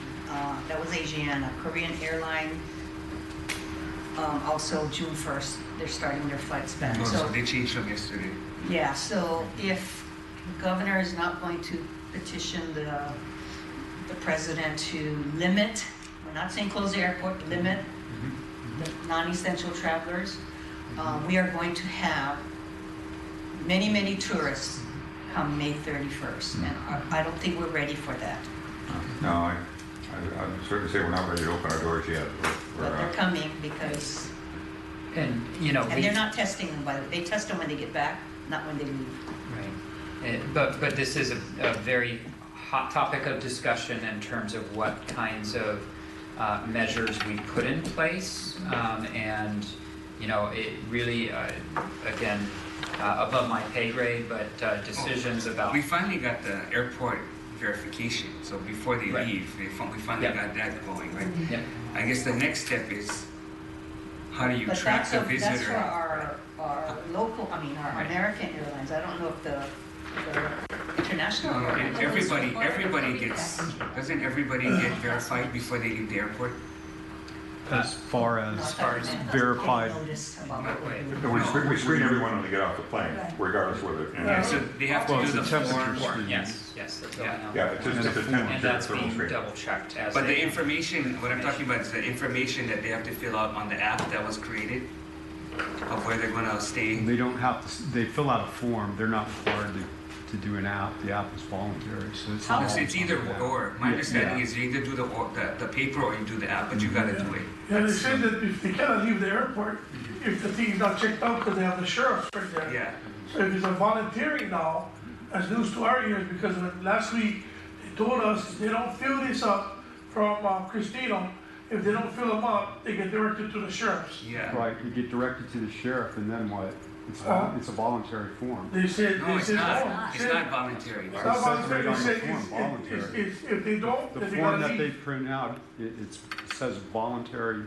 Okay, well, we can verify So on the, that. on the regular one, on the one that they can quarantine. it says- Yes, they sign it. That's the ag form, but there's another form. Yeah, there's Right, an additional... and Yeah. it says the voluntary self-quarantine form. You know, one of these days, we're gonna have a test, a screening test, that will enable us to test someone coming here. That will be a great day, because if it's done quickly, then you could potentially check who's ever coming here. Right now, as I understand it, I was meeting with Ed Case today, and he was thinking they needed a federal law in order to allow, to make that happen. They would have to then change the federal law to enable the state to require someone to be tested before they came to Hawaii. So that would be, I think, a really nice thing to have authority to do, because then we could require screening on that end, at least for the domestic passengers, and then whether it's a thermal screening or... They have thermal now. Right. But also, if the antibody test comes in or some other test that they could do quickly, it may make sense to then do it. Right now, I agree. It's not so there's- intrusive. Right, I honestly don't think there's a tool out there that could be used for But that someone now. could be asymptomatic and still have it, as you That's mentioned, right? So the whole, what I was trying to get at is, it's supposed to be required that you fill out the form. It's supposed to be that that information is verified before they leave the airport. At least that's what was reported to us. But the question was, how are we tracking the visitor?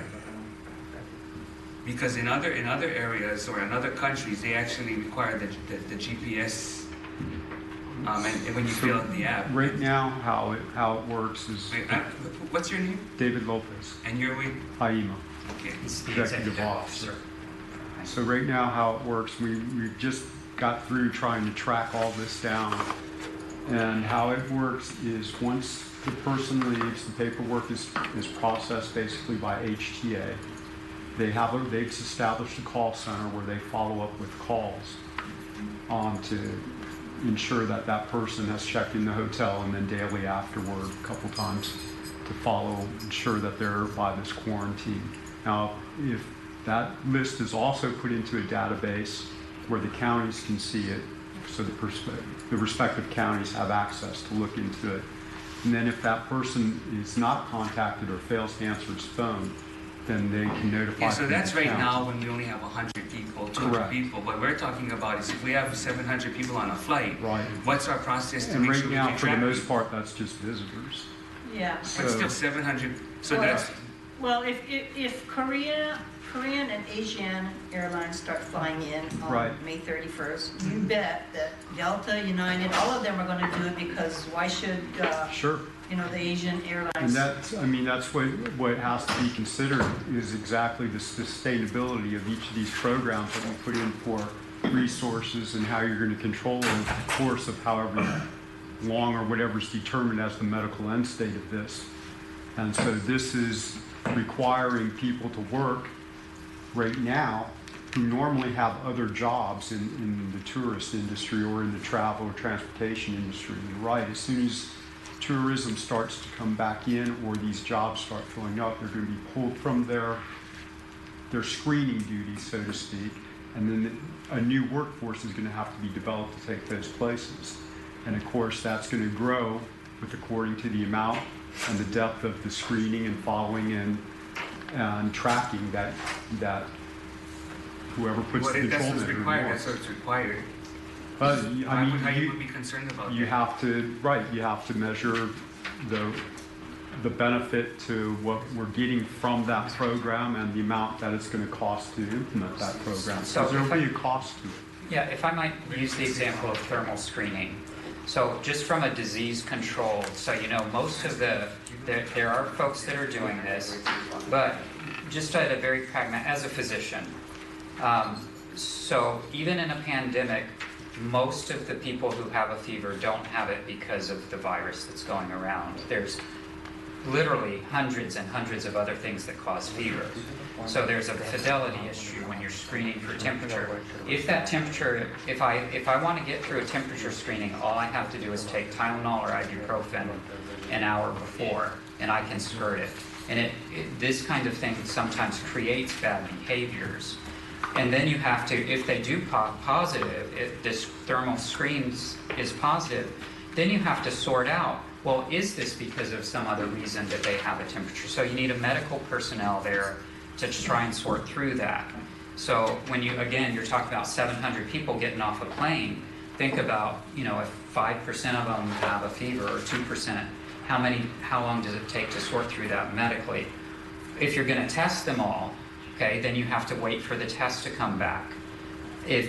Again, you can see how very quickly the actual operationalizing this and getting all the right pieces in place becomes very complex and tends to be a very heavy lift for, quite frankly, a relatively low yield.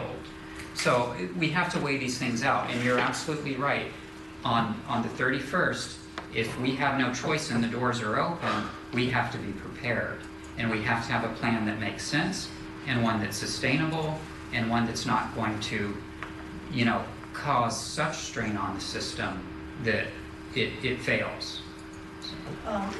David, do we know if Yes, ma'am. She said they changed it to all the 31st. airlines, American or otherwise, have been notified of the procedures of what happens when they get off the planes here?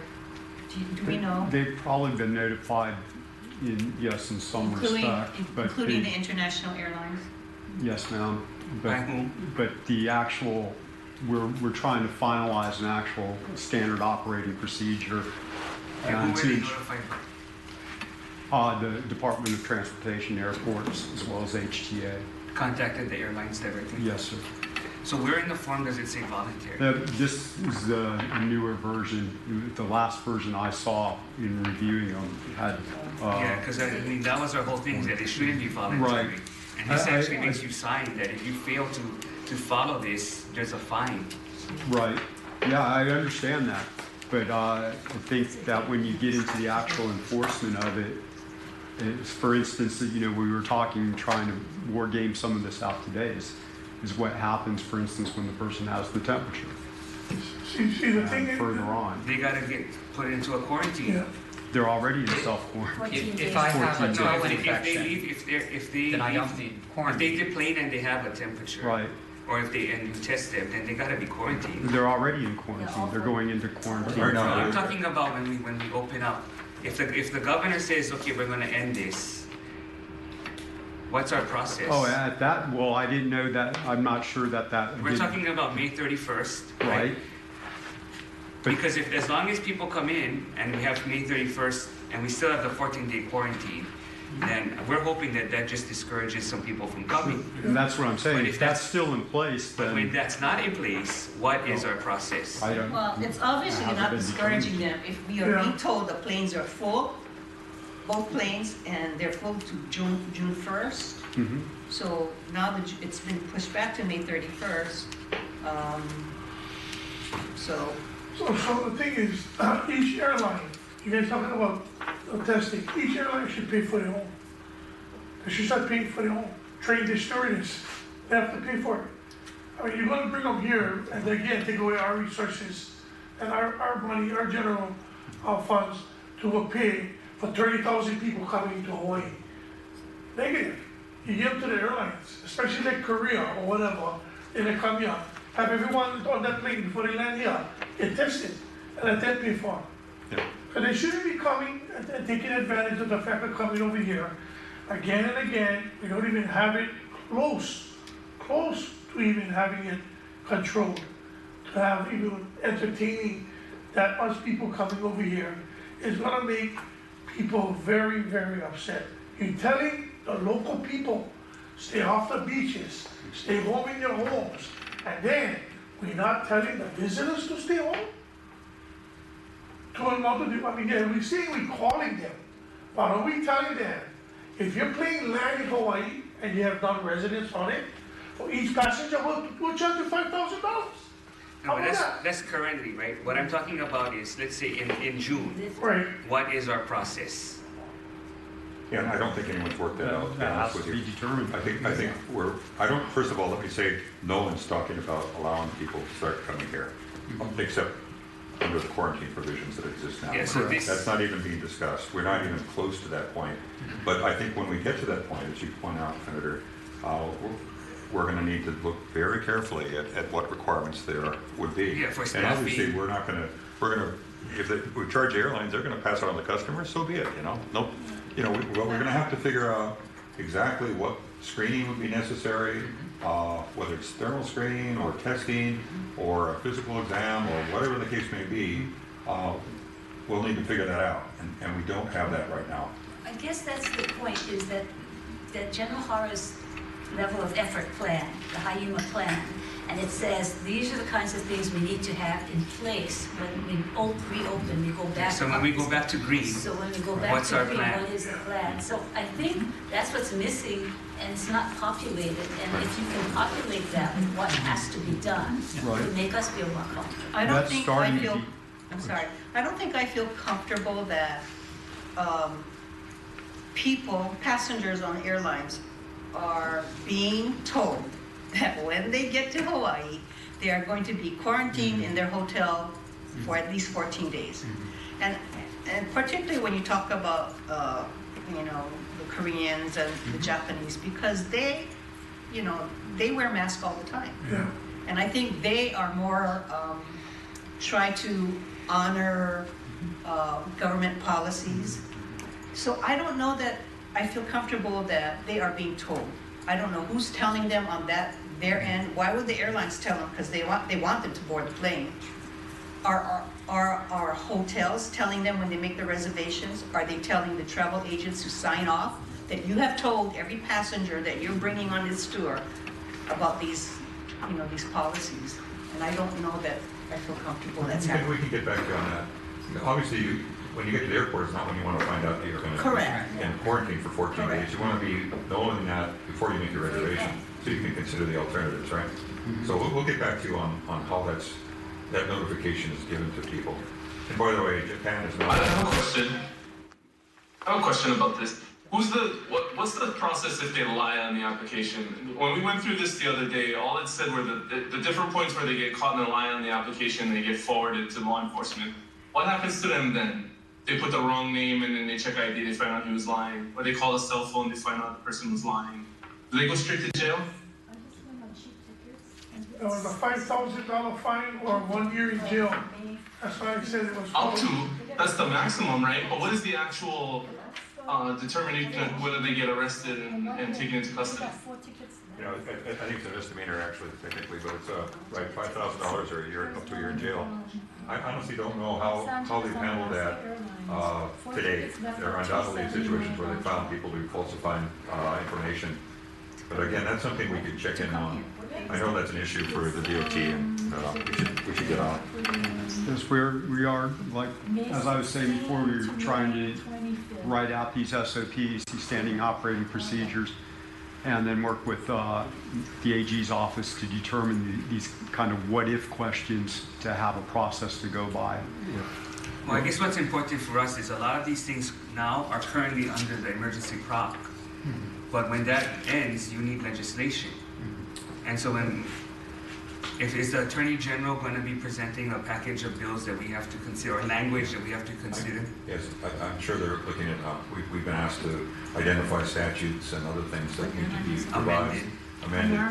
And by the way, I know the governor's working on issuing another proclamation and invariably able to extend the time of many of the restrictions, and certainly including the travel. They're looking at possibly relaxing some of the restrictions, as I mentioned earlier. I'm not even privy to what those are, but having said that, I know there's another emergency proclamation that's going to be coming out very soon. Okay, I'm online right now on cheap tickets, and I put in May 16 arrival or departure, and May 28 go back, round trip Los Angeles. I got American Airlines, got 4 tickets left at $379 round trip. I've got Hawaiian Airlines at $379 round trip. I got Alaska Airlines $379, $445, all coming in. And I don't know if I go an earlier date, maybe it might even be all these flights. Today and a few days, when we was here, I always hearing about how involved, and it's like today you just said how involved a case is with this. The only thing that I don't hear about any of our delegates on how are they trying to reach out to the president and how they are trying to stop all non-essential travel to Hawaii. Because I hear all the stuff that they want to do, they want to give us money here and blah, blah, blah. But the bottom line is, are they all working together with our governor to try to stop this? So at least 30 days, at least give it 30 days, no non-essential travel, so we can really, really flatten the curve. And then we can figure out May 31st, June, whatever. But we're not even there yet.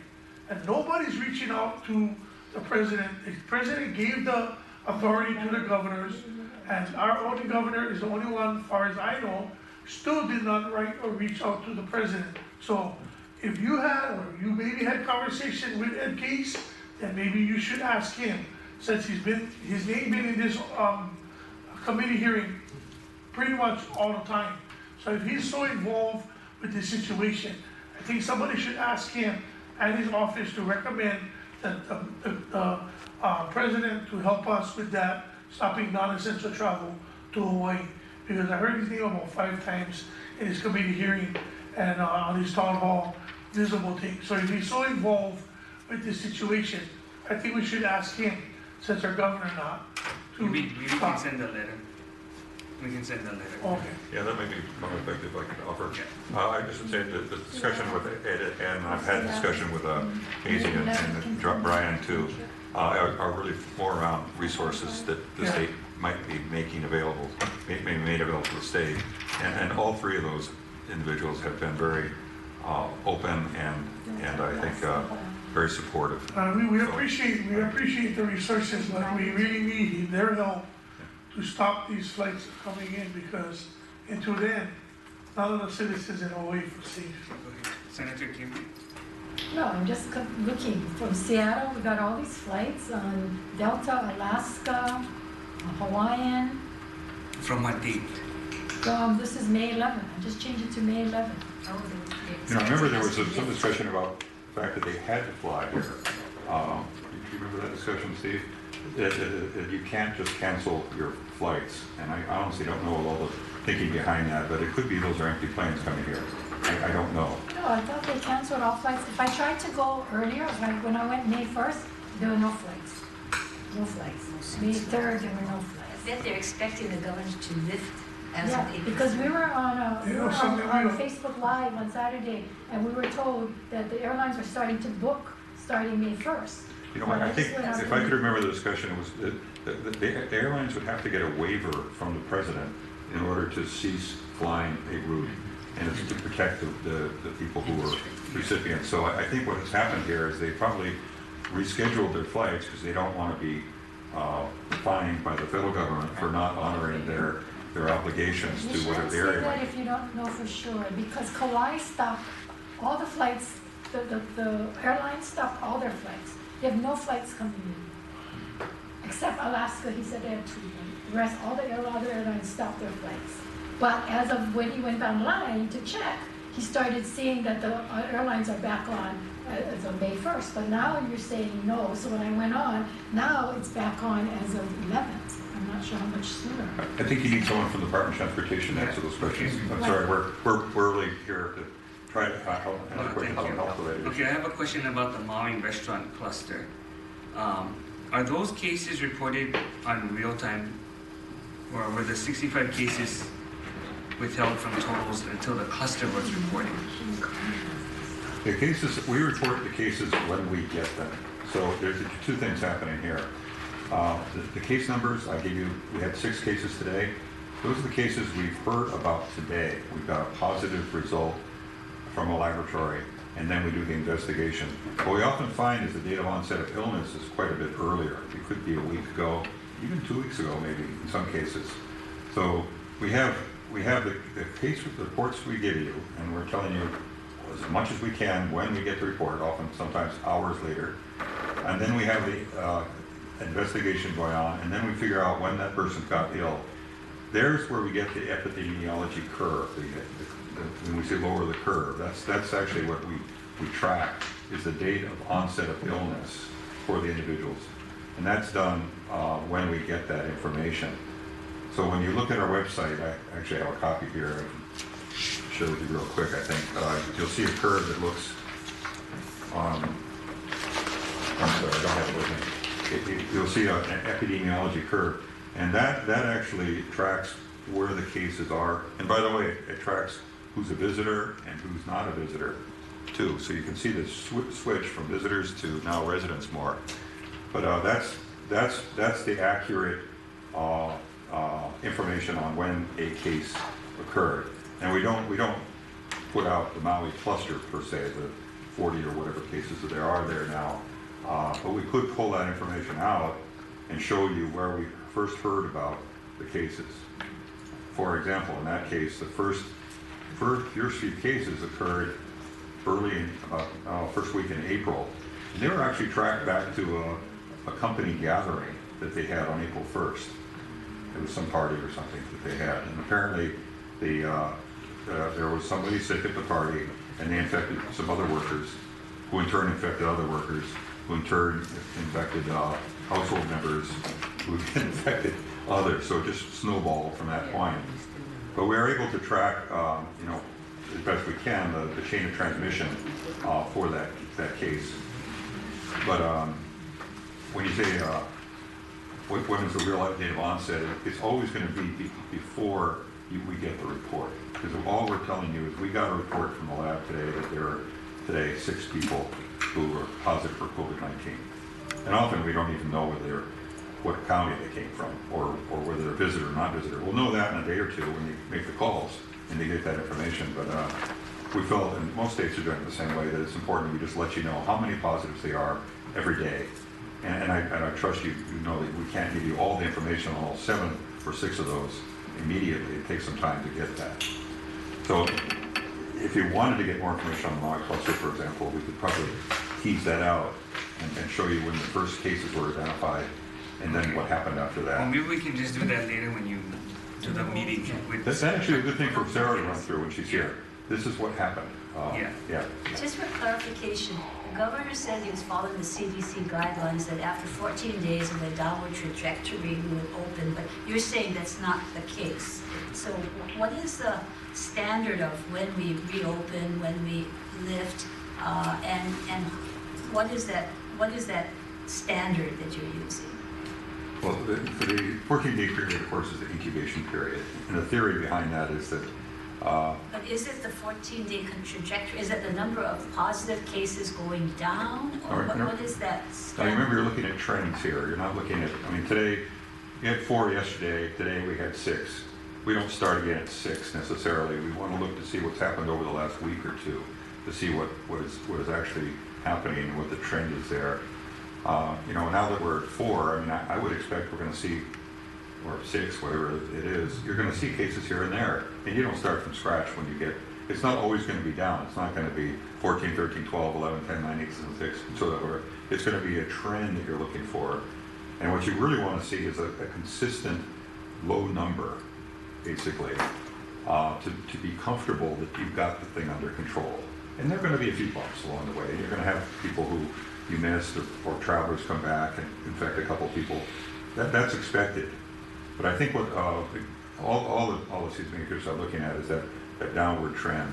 And whether it's 14 days or 2 months, it's sort of a judgment call. But I think generally people are looking at least one incubation period, right? Yeah, again, that 14 days is basically 2 incubation periods plus a few days to be safe. And that's how we can feel very comfortable in saying if you have 14 days of no symptoms. But in terms of where a jurisdiction sets its, okay, we as a jurisdiction feel comfortable releasing some of the control measures, that's a balance between that measurement of disease as well as your response capabilities for flare-ups that you expect are going to happen, and how much capacity you have in your healthcare system, because that's where the extra deaths come, is if your healthcare system can't handle the amount of disease in your community. So is your dashboard providing that kind of information so each jurisdiction or the state can determine, yes, it's ready and this is what we're going to open or this is what we're not? That is the information we're feeding to the policy decision makers so that they can make that judgment. We're not telling them you have to open or close. It's here's the information as best as we can tell about disease and about what we think our response capabilities are. I think the point that Dr. Hankin made about being ready is key. I mean, it's almost in my mind more important than the numbers themselves. Yep. Do you have the capability, the testing capability, the resilience in your hospital system, protected equipment that you can deal with if outbreak that occurs? That's really the key. And I think I would check most of those boxes. Is we're okay in those areas. Certainly the hospital system has been terrific in terms of getting prepared. And in fact, they're talking about allowing the resumption of elective surgeries in many places just because they feel comfortable we can deal with a few COVID cases along with everything else. So I think we're kind of mostly there. But the testing issue, having the capacity to go out and do surveillance is key. And I think we're getting close to starting to look at opening things that have been heavily restricted up to now. But you gotta have that. I wouldn't pay as much attention to the numbers as I would. Do we have the capability to open the schools and deal with a problem? If there's a kid who gets sick in the school, how are you going to deal with that? Are you going to close the entire school down? Are you going to isolate just the child?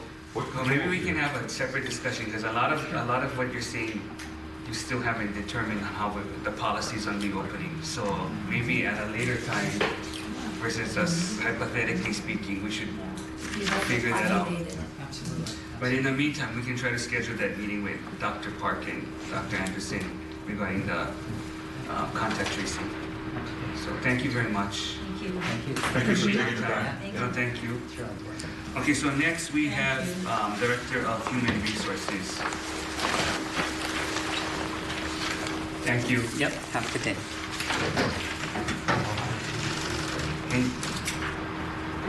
Can you hear us, right? Aloha. Oh, Yes, aloha. Can you hear me okay? you want to start with an update? Yes, definitely. So following up, thank you to the committee for having me here to provide some information today. Currently, DHERD ourselves have 18 employees who are in some way assisting and in some capacity assisting with unemployment insurance claims. We have some who are processing claims. Have some who are coordinating volunteers. We have some who are working on logistics and actually at the convention center. We have some who are working on training for the people who are coming in to do UI claims processing. And then we have some working on redevelopment as well. Our staff is coordinating the volunteers who are actually going down to the convention center.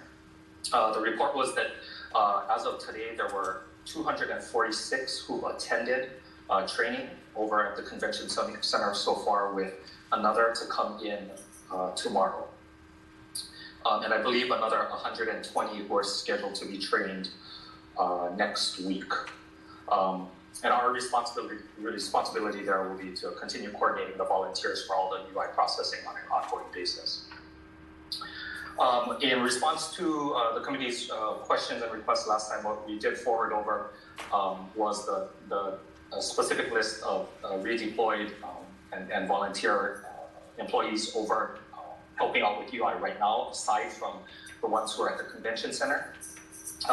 There are currently 9 redeployed at DLIR, with 5 assisting on top of that with IT issues.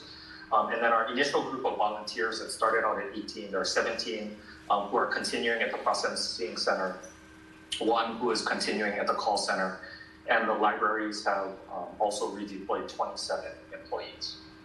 And that is the substance of my update, and I'd be happy to answer any questions. Senator King? Thank you, Riker. So according to what you just sent us, I counted 14 people have been redeployed.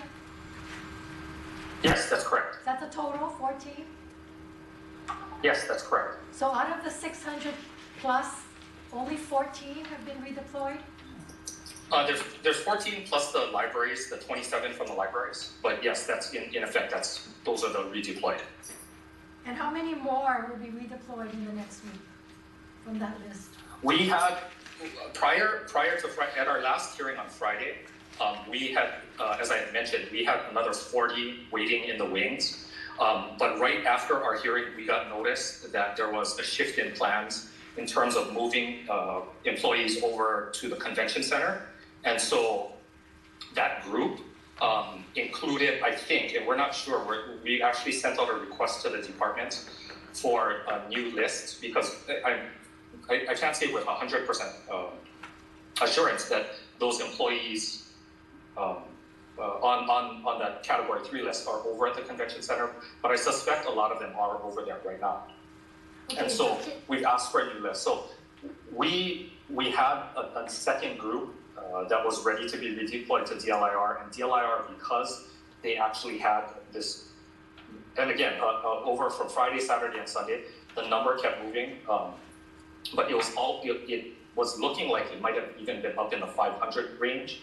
And so because of that, they asked us to hold off on the extra 20/40 redeployed employees that were supposed to go over there. Okay, so can you provide this committee with the new list of category 3 workers, and if you can direct those that have been deployed on that list so we can see the full list of category 3, and then which ones have been deployed for how long? So that's some of that is in the information that we sent over. What it isn't is the full list with an asterisk, and so we'll get that over to you as well. I will give you a caveat. The category one, category two. I just want the category 3 ones. Right. Yeah. So, Senator, as I mentioned earlier, what we're doing is we're asking the departments to recategorize their employees with the assumption that some of their employees in category 3 are now at the convention center. So once we get that, and we are getting that, we're supposed to get that by Friday from all of the departments. So what we've committed to is giving this committee an update, a continuing update on category 3 employees. And so we should be able to aggregate that by about Monday or Tuesday, and we'll send that list over with the asterisks, denotations on Monday or Tuesday. So can you make sure that list is the original list from the original list you gave us with the 700? And if some of those had been changed, I want to see, and the public want to see which ones got changed after you sent us that list and what category they were changed to, and then those that are volunteering. So we keep a running list of the same list and not getting a different list every time. You follow what I'm saying? Yes, Senator, we can definitely do that. Okay.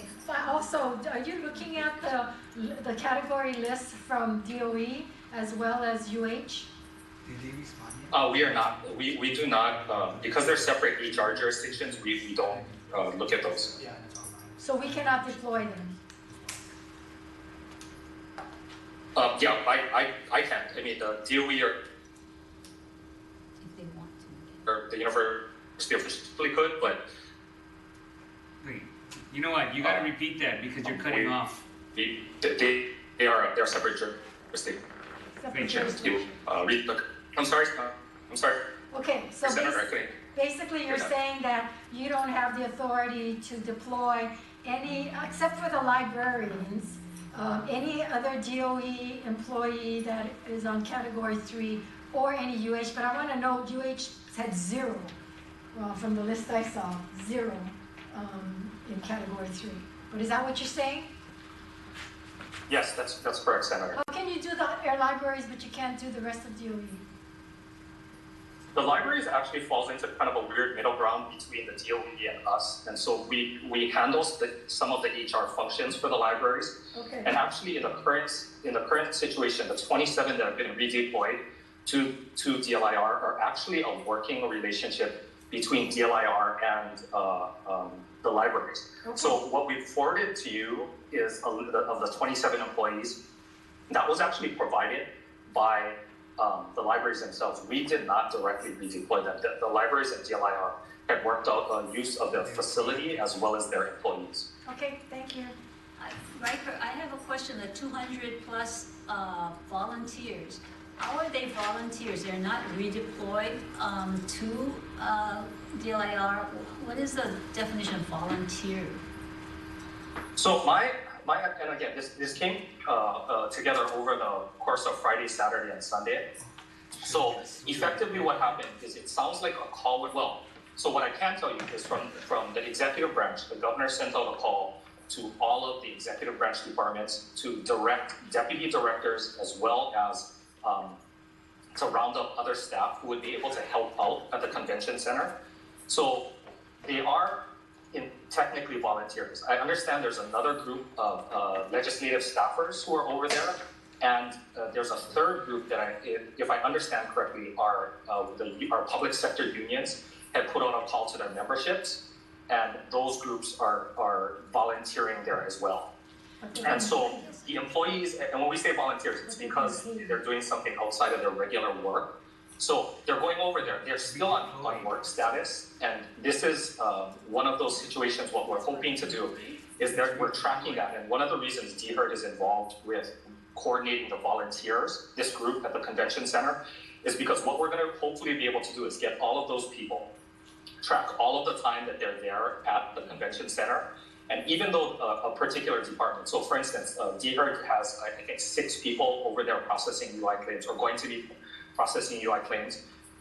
Even though DHERD is paying for those employees right now, hopefully via the CARES Act, we can be reimbursed for that as COVID response. And so that's how we're categorizing them as So the convention center positions as volunteers. Is HRD coordinating all of that? Because we understood from Rona this morning that you could get reimbursed, the state could get reimbursed because they're not in their normal position. So No, but only if they're in that program. That special project Special position, project. she still has to create. Yeah, if So you you didn't have to create it, you create can't those do it. positions, or you can't just charge You cannot just their charge. Wait. additional amount Wait. that they're being paid.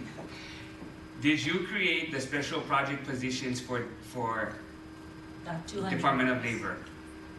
We did not create a special project. What we're doing again is just coordinating the people that are coming over and tracking the time. And again, we don't know exactly what the guidance on the CARES money is, CARES Act money is, but we're tracking the time in hopes that we're going to be able to recompense that money. Should be special projects. So according to, I don't know if you were watching what Rona had told us today. No, sorry, Senator. I caught maybe like 3 minutes of it in between other meetings. It seemed to be the preferred route to be sure that we can get federal funds for it, that special project positions would have to be created, people would have to get reassigned, or they would go into department, they would fill those special project positions temporarily, and when this is over, they can go back. And the reason why she told us it was a little more difficult is whatever pay you're getting now is the pay you're going to get when you're a special project position, and then when you go back to your job, you get your same pay. Senator, I'm sorry, I'll defer to Rona on this. I don't know enough about the finances of the CARE Act. We are tracking it, and that was the idea behind it. Regardless, we're also tracking it to schedule the people coming in for the ongoing shifts. Okay, so can you still check if you guys, can you circle back? Because my understanding is the special project positions need to be created. And you don't need the legislature to do that. My understanding is the governor can create these specific special project positions for federal dollars without the legislature. So there shouldn't be any kind of stumbling block. It's sort of like an exempt position that you're just putting money in for that period, you know. So Riker, you guys don't talk about these things in your cabinet meetings, because you should have known this so that you could have started that program on the onstart, because now we might not be able to get the monies for these individuals that is doing that work until such time you create that program and those positions. Yeah, so Senator, we definitely do talk about these issues in cabinet. This particular standing up the convention center happened again between Friday and today, or I guess Friday and Sunday, in terms of getting all the facility, the computers, the people there, the logistics. Yeah. So that's not the point. This particular piece happened relatively quickly. Again, my understanding, and I will be very honest, I'm not an expert on the CARES Act money piece, but my understanding, both from BNF, who primarily, and I've had some conversations with Rona about this, are if the cost is not currently budgeted and it's directly related to COVID response, it's reimbursable. And I'm sorry, I don't know the logistics aside from that. So. Okay, Riker, the budget director told me that if they're getting paid in their current position, that it's not reimbursable. Yes. And that's what I had brought up with Rona, which is why she said that we would have to create these special project positions. Okay, I will circle back with both of them, Chair. Okay, Riker, I understand that this convention center thing only got started, We talked about it forever. but these are the things that you gotta be proactive on and anticipate. You know, we know that the money was coming down from the feds. We know that'd be COVID related, and then we know as a norm that you cannot switch people into the special fund if they're getting paid. So in anticipation of that, we should have looked into, and you should have investigated, how are we going to get around this and be proactive in the event that we need it. See what I'm saying? It's like you guys only react, and then by the time you react, too late. We've wasted time and wasted the resources when we could have gotten a reimbursement under the CARE Act. I guess the words that Rona had used is that it's time for, you guys need to be creative. On how to get. No, I definitely agree with Rona. Yeah, but don't get creative after the fact. You've got to be creative before the fact. Understood, Senator. Okay, so if you can give us, if you can just send us the requested information, and then if you can just follow up with Rona. Are there any other departments that are asking for positions to deal with COVID? Because special project positions would need to be created in those departments too. I think what I mentioned last Friday was that we got two requests, one from DBET and one from Department of Agriculture, both of which they stood them down. They're basically deferring on those right now. They don't need the assistance. We just received some about midday today from the Department of Health, and so where our staff is reviewing those now. Okay, so if you can give us, I guess after you review that, maybe you can give the committee an update of what that entails. We definitely will try. I think what we'll probably do is, if it's okay with the committee, because we're going to be providing information on Monday or Tuesday about the updated list, we'll wrap it into that same response to the committee. Any other questions? Okay, well, thanks for waiting. That at least you got to hear about Department of Health. I mean, we wish you could hear about the CARES Act. So maybe we should have put Rona before you, so that way you could have heard what we talked about. So okay, thank you for your time, Senate Committee. Thank you. Thank you. Okay, bye-bye.